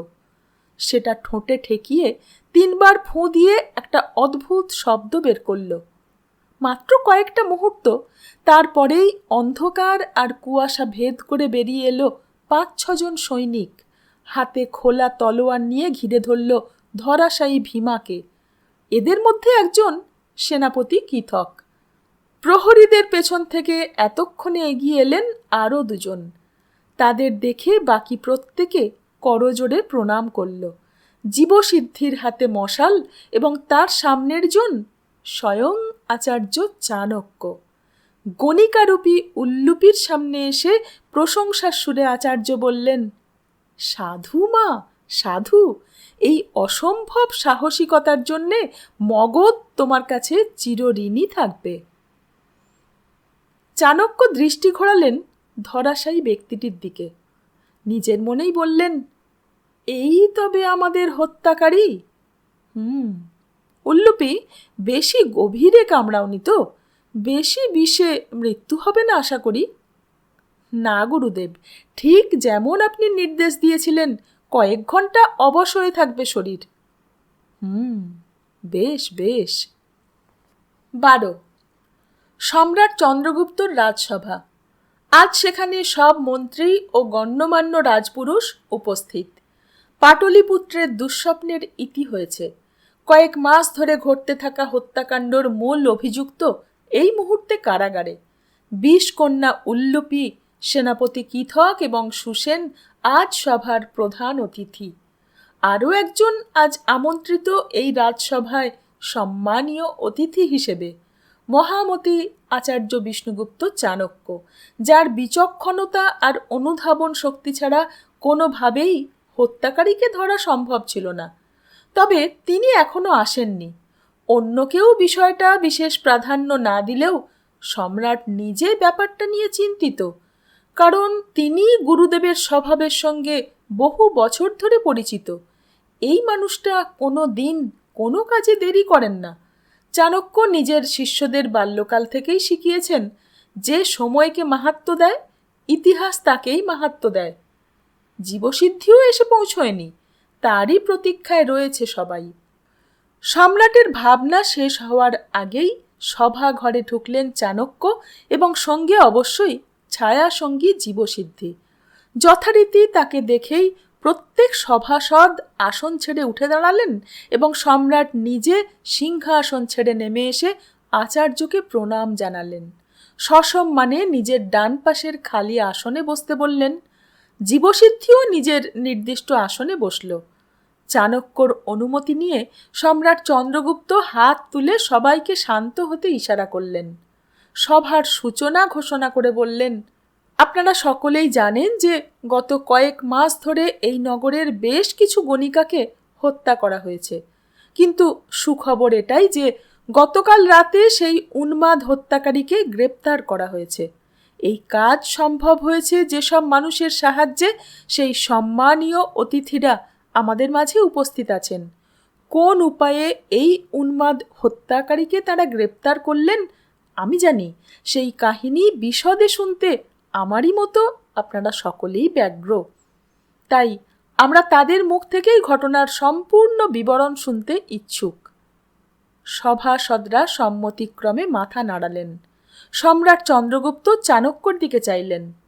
চাণক্য সেনাপতি কিথকের দিকে ইশারা করে বললেন, এই হত্যাকাণ্ডর তদন্তে যিনি অগ্রপুরুষ, সেই সেনাপতি কিথক নিজেই ঘটনাক্রম আপনাদের সামনে উপস্থাপন করুক। কিথক মৃদু হেসে আচার্যকে করজোড়ে প্রণাম করে উঠে দাঁড়ালেন। জোর গলায় বলতে শুরু করলেন পুরো ঘটনা। প্রথম হত্যা থেকে শুরু করে চাণক্যর তদন্ত কৌশল, উল্লুপির সাহসিকতা এবং সবশেষে হত্যাকারী ধরা পড়ার পুরো ঘটনা বিশদে ব্যাখ্যা করলেন। অতি মনোগ্রাহী ভঙ্গিতে তিনি সম্পূর্ণ কাহিনী উপস্থাপন করলেন। কথার শেষে সভায় উপস্থিত প্রত্যেকে সাধুবাদ দিয়ে উঠলেন তাদের উদ্দেশ্যে। কিথক নিজের আসনে ফিরে আসতে সম্রাট আবার উঠে দাঁড়িয়ে আজকের সভার ইতি এবং পরবর্তী কর্মসূচি ঘোষণা করতেই যাচ্ছিলেন। সেই মুহূর্তে চাণক্য নিজের আসন ছেড়ে উঠে দাঁড়ালেন। ধীর পায়ে এগিয়ে এলেন সভার সামনে। সবার দিকে একবার চোখ বুলিয়ে নিয়ে চাণক্য মুখ খুললেন। আপনাদের সকলের থেকে আরও খানিকটা সময় আমি চেয়ে নেব। দয়া করে একটু ধৈর্য সহকারে শুনবেন। আপনাদের একটা কাহিনী বলবো। বাল্যকালে আমাদের কুটিরের পাশে একটা বটগাছের তলায় এক উন্মাদ থাকত। সারাদিন নিজের মনেই কথা বলতো এবং আমার মায়ের দানের অন্ন খেয়েই বেঁচে থাকত। সেই মানুষটা প্রতিদিন সকালে নদীর পাড় থেকে একটা করে জবা ফুল নিয়ে আসতো, কিন্তু তা দিয়ে নিজে কিছুই করতো না, ফেলে দিত জঙ্গলে। এটা তার নিত্যদিনের স্বভাব ছিল। আমার মনে আছে, একদিন রাত থেকেই মারাত্মক ঝড় ঝঞ্ঝা চলছিল। ঝড় বৃষ্টির দাপট থেকে বাঁচতে উন্মাদ নিজেও আমাদের আস্তাবলে আশ্রয় নিয়েছিল। সকালে উঠে আমি এবং বাবা বুঝলাম আজ আর কোনো মতেই বাড়ির বাইরে পা দেয়া সম্ভব নয়। প্রকৃতির এই রকম রুদ্র রূপ সচরাচর প্রত্যক্ষ করা যায় না, কিন্তু তখনই দেখতে পেলাম সেই উন্মাদ মানুষটা নদীর পথে হাঁটা দিয়েছে। এই তীব্র দুর্যোগ উপেক্ষা করে সে চলেছে তার নিতান্ত অপ্রয়োজনীয় একটা নিয়ম রক্ষা করতে। সেই দিন একটা কথা আমি বুঝেছিলাম, উন্মাদ ব্যক্তিরা তাদের নিয়মের ব্যতিক্রম করে না। তাদের স্বরচিত নিয়ম তাদের কাছে সর্বোচ্চ। প্রলয় এসে উপস্থিত হলেও তারা সেই কাজটা করবেই। এইটুকু বলে থামলেন আচার্য। প্রত্যেকের মুখে হতভম্ব ভাব। এই কাহিনী এই মুহূর্তে সবাইকে শোনানোর কি প্রয়োজন থাকতে পারে সেটা কেউই আন্দাজ করতে পারছে না। শুধু সম্রাট চন্দ্রগুপ্তর কপালে ভ্রুকুটি। তিনি জানেন যে আচার্য অর্বাচীন নন, ওর প্রতিটা কথার গুরুত্ব থাকে। চাণক্য আবার শুরু করলেন, এই গণিকাদের হত্যাকারী ভীমা নামের ব্যক্তিটি একজন উন্মাদ ব্যক্তি। তাকে জিজ্ঞাসাবাদ করলে তা সহজেই বোঝা যায়। নিজের বাল্যকালের আক্রোশ সে অন্যের ওপর চরিতার্থ করে। সম্পূর্ণভাবে বিকারগ্রস্ত সে। আর 5টা উন্মাদের মতোই তারও শিকার নির্বাচনের এবং হত্যার ভঙ্গিতে কিছু বিশেষ নিয়ম ছিল, কিন্তু একটা ক্ষেত্রে সে তার নিয়ম কেন ভাঙল? চন্দ্রগুপ্ত প্রশ্ন করলেন, আচার্য, কোন নিয়ম? দয়া করে বিশদে ব্যাখ্যা করুন। সেনাপতি কিথকের মুখেই আপনারা শুনলেন যে হত্যাকারী ভীমা স্বীকার করেছে যে সে সেই গণিকাদেরই হত্যা করেছে যাদের মধ্যে সে নিজের মা এবং স্ত্রীর ছায়া দেখত। তার মা এবং স্ত্রী দুজনেরই গায়ের রং ছিল তামাটে, কোঁচকানো কালো চুল এবং মাঝারি উচ্চতা। এই কারণে ভীমা বেছে বেছে অনেকটা সেই রকম দেখতে গণিকাদেরই হত্যা করত। প্রথম 3 জন গণিকার মৃতদেহ দেখেই প্রত্যেকের চেহারায় এই সাদৃশ্যগুলো আমার নজরে পড়েছিল। 20 কন্যাদের মধ্যে থেকে উল্লুপিকে নির্বাচন করার কারণও সেটাই, তার চেহারার বৈশিষ্ট্য। কিন্তু হত্যাকারীর শেষ অর্থাৎ 4র্থ শিকার গণিকাটি ছিল সম্পূর্ণ ভিন্ন চেহারার। আঙুরি নামের সেই মৃতা মেয়েটা ছিল দীর্ঘাঙ্গী, চুল কোঁচকানো নয় এবং ফর্সা। অতএব আমার মনে প্রশ্ন জাগে যে হঠাৎ এই ক্ষেত্রে হত্যাকারী তার চিরাচরিত স্বনির্মিত নিয়মের বিপরীতে গেল কেন? বিষয়টা কি রহস্যময় নয়? 13 মৃদু গুঞ্জন শুরু হয়েছে শ্রোতাদের মধ্যে। কি বলতে চাইছেন মহামতি চাণক্য? সম্রাট চন্দ্রগুপ্ত হাত তুলে সবাইকে মৌন হওয়ার ইশারা করলেন। গুঞ্জন থামতে চাণক্য আবার বললেন, আমি প্রথম 3টে মৃতদেহই দেখেছিলাম, তাই 4র্থ হত্যার খবর যখন সুসেনামায় দিল আমি নিশ্চিত ছিলাম যে এবারেও একই চেহারাগত বৈশিষ্ট্য থাকবে মৃতার। আমার শিষ্য জীবসিদ্ধি এবং সুসেন অবশ্য আমার অত্যন্ত যুক্তিশীল প্রশ্নটাকে আমার বার্ধক্যের চমক দেওয়ার বৃথা চেষ্টা ভেবে নিয়েছিল। কিন্তু যখন সুসেনের মুখে শুনলাম এবং স্বচক্ষে দেখলাম যে এইবার হত্যা হওয়া গণিকা সম্পূর্ণ আলাদা দেখতে, তখনই আমার সন্দেহ হয়েছিল। এই ক্ষেত্রে আরও একটা মারাত্মক ব্যতিক্রম হয়। আঙুরির জরায়ু হত্যাকারী নিজের সঙ্গে নিয়ে যায়নি, কাছের একটা জলাশয়ে ফেলে দেয় সেটা। এখানে তর্ক করা যেতে পারে যে এই ক্ষেত্রে হয়তো কোনো প্রহরী এসে পড়েছিল হত্যাকারীর কাছে, তাই সেটা ফেলে দিয়েছিল ধরা পড়ে যাওয়ার ভয়ে। কিন্তু আমরা জেনেছি যে ভীমা নিজে একজন মাংস বিক্রেতা হওয়ার কারণে সহজেই রক্তাক্ত পোশাক এবং জরায়ু সঙ্গে নিয়ে পালাতে পারত। সে সঙ্গে একটা পশু মাংস বোঝাই ঝোলা রাখত, তাতেই সেই জরায়ুটাও লুকিয়ে নিজের বাড়িতে নিয়ে যেত। অতএব ভয় পেয়ে জরায়ু ফেলে দিয়েছে, এই যুক্তি গ্রহণযোগ্য নয়। কথা থামাতেই সম্রাট চন্দ্রগুপ্ত সেই প্রশ্নটা করে ফেললেন যা এতক্ষণ সবার মনেই জেগেছে।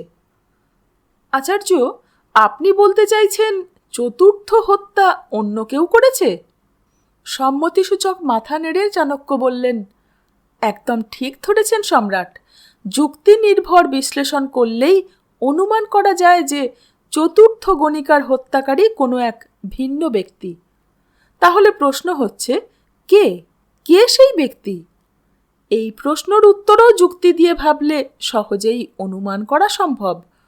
প্রথমত একটা প্রশ্ন থেকে যায় যে আঙুরি কী কারণে সেই রাতে বের হলো।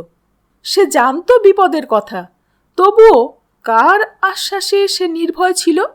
নিঃসন্দেহে সে কোনো সামরিক পদের উচ্চপদস্থ ব্যক্তি। আরও একটা ভাবনার বিষয় আছে। পরপর 3টে হত্যা হওয়ার কারণে পাহারা ব্যবস্থা বাড়িয়ে দেওয়া হয়। প্রহর ও জায়গা ভাগাভাগি করে পাহারার ব্যবস্থা করা হয় স্বয়ং সম্রাটের নির্দেশে। অথচ তার মধ্যেও চতুর্থ হত্যা করতে হত্যাকারী সফল হয়। এটা প্রায় অসম্ভব ব্যাপার, যদি না প্রহর ভিত্তিক এবং এলাকা ভিত্তিক পাহারা সূচি আগেই হত্যাকারীর জানা থাকে। অর্থাৎ হত্যাকারী আগে থেকেই জানতো যে রাতের কোন সময়ে কোন জায়গায় কোনো প্রহরী উপস্থিত থাকবে না। কিন্তু সেটা তো অত্যন্ত গোপন খবর। প্রতি রাতের আলাদা পাহারা সূচি তো সেনাপতি নিজে নির্ধারণ করেন প্রতি রাতে। সেটা সেনাপতি কৃথক ছাড়া দ্বিতীয় কোনো ব্যক্তির পক্ষেই জানা সম্ভব নয়। আমার যুক্তি কি আপনার কাছে গ্রহণযোগ্য মনে হচ্ছে, সেনাপতি কৃথক? সভা কক্ষে উপস্থিত প্রতিটা দৃষ্টি এই মুহূর্তে কৃথকের উপর নিবদ্ধ। কৃথকের কপালে বিন্দু বিন্দু ঘাম ফুটে উঠলেও তিনি এখনও শান্ত বসে আছেন। ঠোঁটে জোর করে হাসি এনে তিনি বললেন, ক্ষমা করবেন আচার্য, আপনি সম্রাটের পরম পূজ্য গুরু হতে পারেন, কিন্তু আমার মনে হয় আপনি এই হত্যাকাণ্ড নিয়ে অতিরিক্ত ভেবে ফেলেছেন। নিজের কাল্পনিক কাহিনীর উপর নির্ভর করে আপনি কি আমায় হত্যাকারী প্রমাণ করতে চাইছেন? একটা বেশ্যাকে হত্যা করার আমার কি উদ্দেশ্য থাকতে পারে? আর তাছাড়া আপনার হয়তো মনে নেই যে এই হত্যাকাণ্ডর তদন্তে সাহায্য প্রার্থী হয়ে আপনার দরজায় স্বয়ং আমিই উপস্থিত হয়েছিলাম। কঠিন স্বরে চাণক্য উত্তর দিলেন, কোনো কিছুই আমার বিস্মরণ হয়নি সেনাপতি। আমার কথা এখনো শেষ হয়নি। আমি বুঝতে পেরেছিলাম যে আঙুরি নামের গণিকার হত্যার পেছনে কোনো গভীর রহস্য আছে, কিন্তু কি সেই রহস্য তা আন্দাজ করতে পারছিলাম না। সেই উত্তর খুঁজতেই আমি নিজে যাই আঙুরির বাড়িতে। সেখানে গিয়ে তার কিছু নতুন পোশাক, গয়না এবং রূপোর মুদ্রা দেখে আন্দাজ করতে পারি যে হঠাৎই কয়েক মাস ধরে তার অর্থ লাভ হয়েছে, আর সেই অর্থর পরিমাণ অনেকটাই বেশি। পতিতাবৃত্তি করে সমপরিমাণ অর্থ উপার্জন প্রায় অসম্ভব। আরও একটা বিষয় দেখে অবাক হই, এই মেয়েটার ঘরে দোয়াত কলম রাখা, অর্থাৎ সে শিক্ষিত। সাধারণত রূপজীবীদের ক্ষেত্রে এটা অতি বিরল। সমস্ত রহস্য আমার কাছে পরিষ্কার হয়ে যায় বিশেষ একটা জিনিসের দিকে আমার নজর পড়তেই।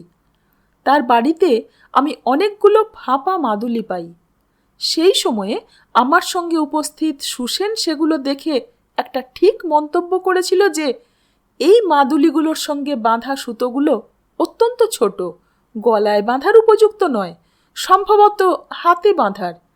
কিন্তু এই ক্ষেত্রে সুসেন একটা ভুল করে।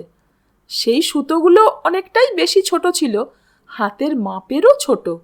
এই যে একটা আমি সঙ্গে এনেছি, অন্যরা এই জিনিস না জানলেও আমি নিশ্চিত যে সম্রাট এবং জীবসিদ্ধি দুজনেই এটা সহজেই চিনতে পারবে।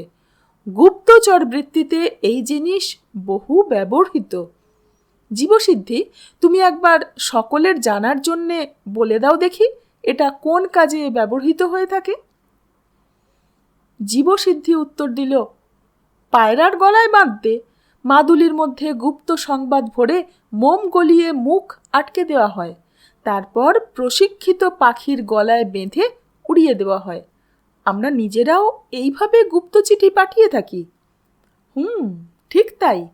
কয়েক সপ্তাহ আগেই সম্রাটের সভায় এসে জানতে পেরেছিলাম যে রাজ্যের গোপন সামরিক তথ্য কোনো এক উচ্চ পদস্থ ব্যক্তির দ্বারা পাচার হচ্ছে। এই মাদুলি দেখেই সত্যটা অনুমান করতে বিশেষ অসুবিধা হয়নি। আমার অনুমানে ভুল হলে সেনাপতি কিথক শুধরে দেবেন আশা করি। আঙুরি কোনো সাধারণ গণিকা ছিল না, সে ছিল শত্রু দেশের গুপ্তচর। আমাদের সেনাপতি কিথককে আঙুরি ফাঁসায় নিজের রূপ ও যৌবনের জালে। তার বাড়িতে গোপনে সেনাপতি কিথকের যাতায়াত শুরু হয়। সুরা ও যৌনতার নেশায় সেনাপতি গুরুত্বপূর্ণ সামরিক তথ্য এই মেয়েটাকে দিতে থাকে। মেয়েটা প্রশিক্ষিত পায়রা ব্যবহার করে সেই তথ্য শত্রুর কাছে পৌঁছে দিত, কিন্তু সাম্রাজ্যের গুপ্তচররা জানতে পারল যে খবর পাচার হচ্ছে। সম্রাটের কানে সেই খবর এসে পৌঁছতেই সম্রাট আদেশ দিলেন বিশ্বাসঘাতককে খুঁজে বের করতে। সেনাপতি কিথক বুঝতে পারছিলেন যে তার সময় আসন্ন। আমাদের গুপ্তচররা আঙুরির খোঁজ পাবেই, আর তারপরই কান টানলেই মাথা আসবে। অতএব নিজেকে বাঁচাতে হলে আঙুরিকে পৃথিবী থেকে সরিয়ে দেওয়াটা সেনাপতির জন্যে জরুরি হয়ে পড়েছিল। এইটুকু বলে চাণক্য আবার সেনাপতির দিকে ফিরলেন। এইবার আর তিনি কোনো প্রতিবাদ করলেন না। কাঠ হয়ে বসে আছেন তিনি নিজের আসনে। তার দিক থেকে চোখ ফিরিয়ে চাণক্য আবার কথা শুরু করলেন। কাকতালীয়ভাবে ঠিক এই সময়েই পাটলিপুত্রতে দেখা দিল আর এক সমস্যা। একজন উন্মাদ হত্যাকারী, যে কিনা খুঁজে খুঁজে পতিতাদেরই হত্যা করে। কিথক হাতে চাঁদ পেল। এই তো সুযোগ। হত্যাকারীর পদ্ধতি অনুসরণ করে যদি আঙুরিকেও হত্যা করে দেওয়া যায়, তবে দোষ পড়বে উন্মাদ হত্যাকারীর ওপর। সেনাপতির ওপর সন্দেহ যাওয়ার প্রশ্নই নেই। আর যদি সেই হত্যাকারী তারপর ধরা পড়ে যায়, তবে তো সব সমস্যার সমাধান। তাকে ফাঁসিতে চড়িয়ে সম্পূর্ণ ঘটনার ইতি টেনে দেওয়া হবে। সেনাপতির নাগাল কেউ কোনোদিন পাবে না। যে অপরাধের সমাধান হয়ে গেছে এবং অপরাধী শাস্তি পেয়ে গেছে, সেই অপরাধ নিয়ে আর কেউ মাথা ঘামাবে না। তাই এই হত্যাকারীকে ধরতে কিথক নিজে আসে আমার কাছে, কারণ হত্যাকারী ধরা পড়লেই তার সুবিধা। সে 3টে করেছে না 4টে, সেটা একজন অপরাধীর কথায় কেউ বিশ্বাস করবে না। আর ওই ক্ষেত্রে তো আরোই অনুকূল পরিস্থিতি, যেখানে অপরাধী নিজেই উন্মাদ। অতএব নিজের অপরাধটা অতি সহজে উন্মাদ হত্যাকারীর ওপর দিয়ে দেয়া যাবে। কিন্তু আমি তবু নিশ্চিত হতে চাইছিলাম যে আমার সন্দেহ ঠিক। তাই ফাঁদ পাতলাম সেনাপতির জন্যে। ভীমার খোঁজ পাওয়ার পরে সেনাপতি যখন আমার কুটিরে আসেন, তার সামনে অবহেলা ভরে কথার ছলে আমি ছায়া এবং পীতাম্বরী নাম দুটো উচ্চারণ করি। এগুলো প্রথম দুজন মৃতা গণিকার নাম। যথারীতি সেনাপতি নাম দুটো চিনতে পারেন না, সেটাই স্বাভাবিক। মৃতা গণিকাদের নাম স্বয়ং সেনাপতির মনে না থাকারই কথা, কিন্তু তারপরেই নিতান্ত কথার ছলে আমি আঙুরি নামটা উচ্চারণ করি।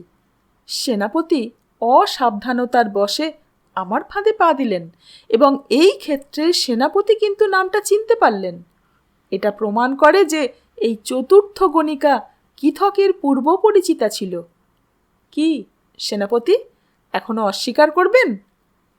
কথা শেষ হতেই কিথক হিংস্র হয়ে উঠলেন। তার মিথ্যা শীতলতার মুখোশ খসে পড়ল। অশ্রাব্য কটু শব্দ বলে কোমর থেকে তলোয়ার বের করে চাণক্যকে আক্রমণ করতে উদ্যত হলেন। কিন্তু তিনি খেয়ালই করেননি যে বহু পূর্বেই ওর দুপাশে দুজন সৈনিক এসে দাঁড়িয়েছিল। তলোয়ার হাত পর্যন্ত পৌঁছানোর আগেই তাকে চেপে ধরল দুজন। কিছুক্ষণের মধ্যেই আরও দুজন সৈনিক তাকে কাবু করল। সম্রাট চন্দ্রগুপ্ত উঠে দাঁড়িয়ে নির্দেশ দিলেন, রাজদ্রোহ, বিশ্বাসঘাতকতা এবং হত্যার অপরাধে আপনাকে গ্রেপ্তার করা হলো সেনাপতি। সৈনিকরা, নিয়ে যাও একে এবং বন্দী করো কারাগারে। কৃথককে নিয়ে চলে যাবার পর চাণক্য সম্রাটের দিকে ফিরলেন। বললেন, সম্রাট, আমাদের দায়িত্ব কিন্তু শেষ হয়নি। যাতে ভবিষ্যতে আরও একটা ভীমার জন্ম না হয় তার দায়িত্ব আমাদের। রূপজীবীদের সন্তানদের সুশিক্ষার ব্যবস্থা করতে হবে। খেয়াল রাখতে হবে যাতে সমাজের এই নারীরাও মাথা উঁচু করে সসম্মানে বাঁচতে পারে। সমাজের বুকে যেন আরও একটা বিকৃত প্রতিহিংসাপরায়ণ ভীমার জন্ম না হয় সম্রাট।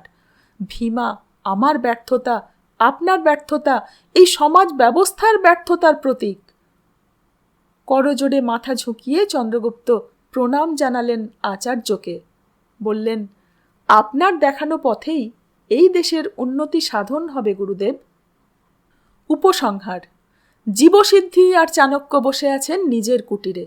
জীবসিদ্ধি অনেকক্ষণ থেকে কৌতূহল দমন করে আছে, সেটা বেশ বুঝতে পারছেন আচার্য।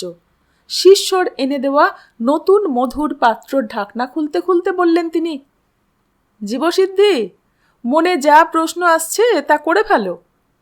খানিক চুপ থেকে জীবসিদ্ধি বলল, গুরুদেব, আজ রাজমহলে গিয়েছিলাম সম্রাটের কুশল জানতে।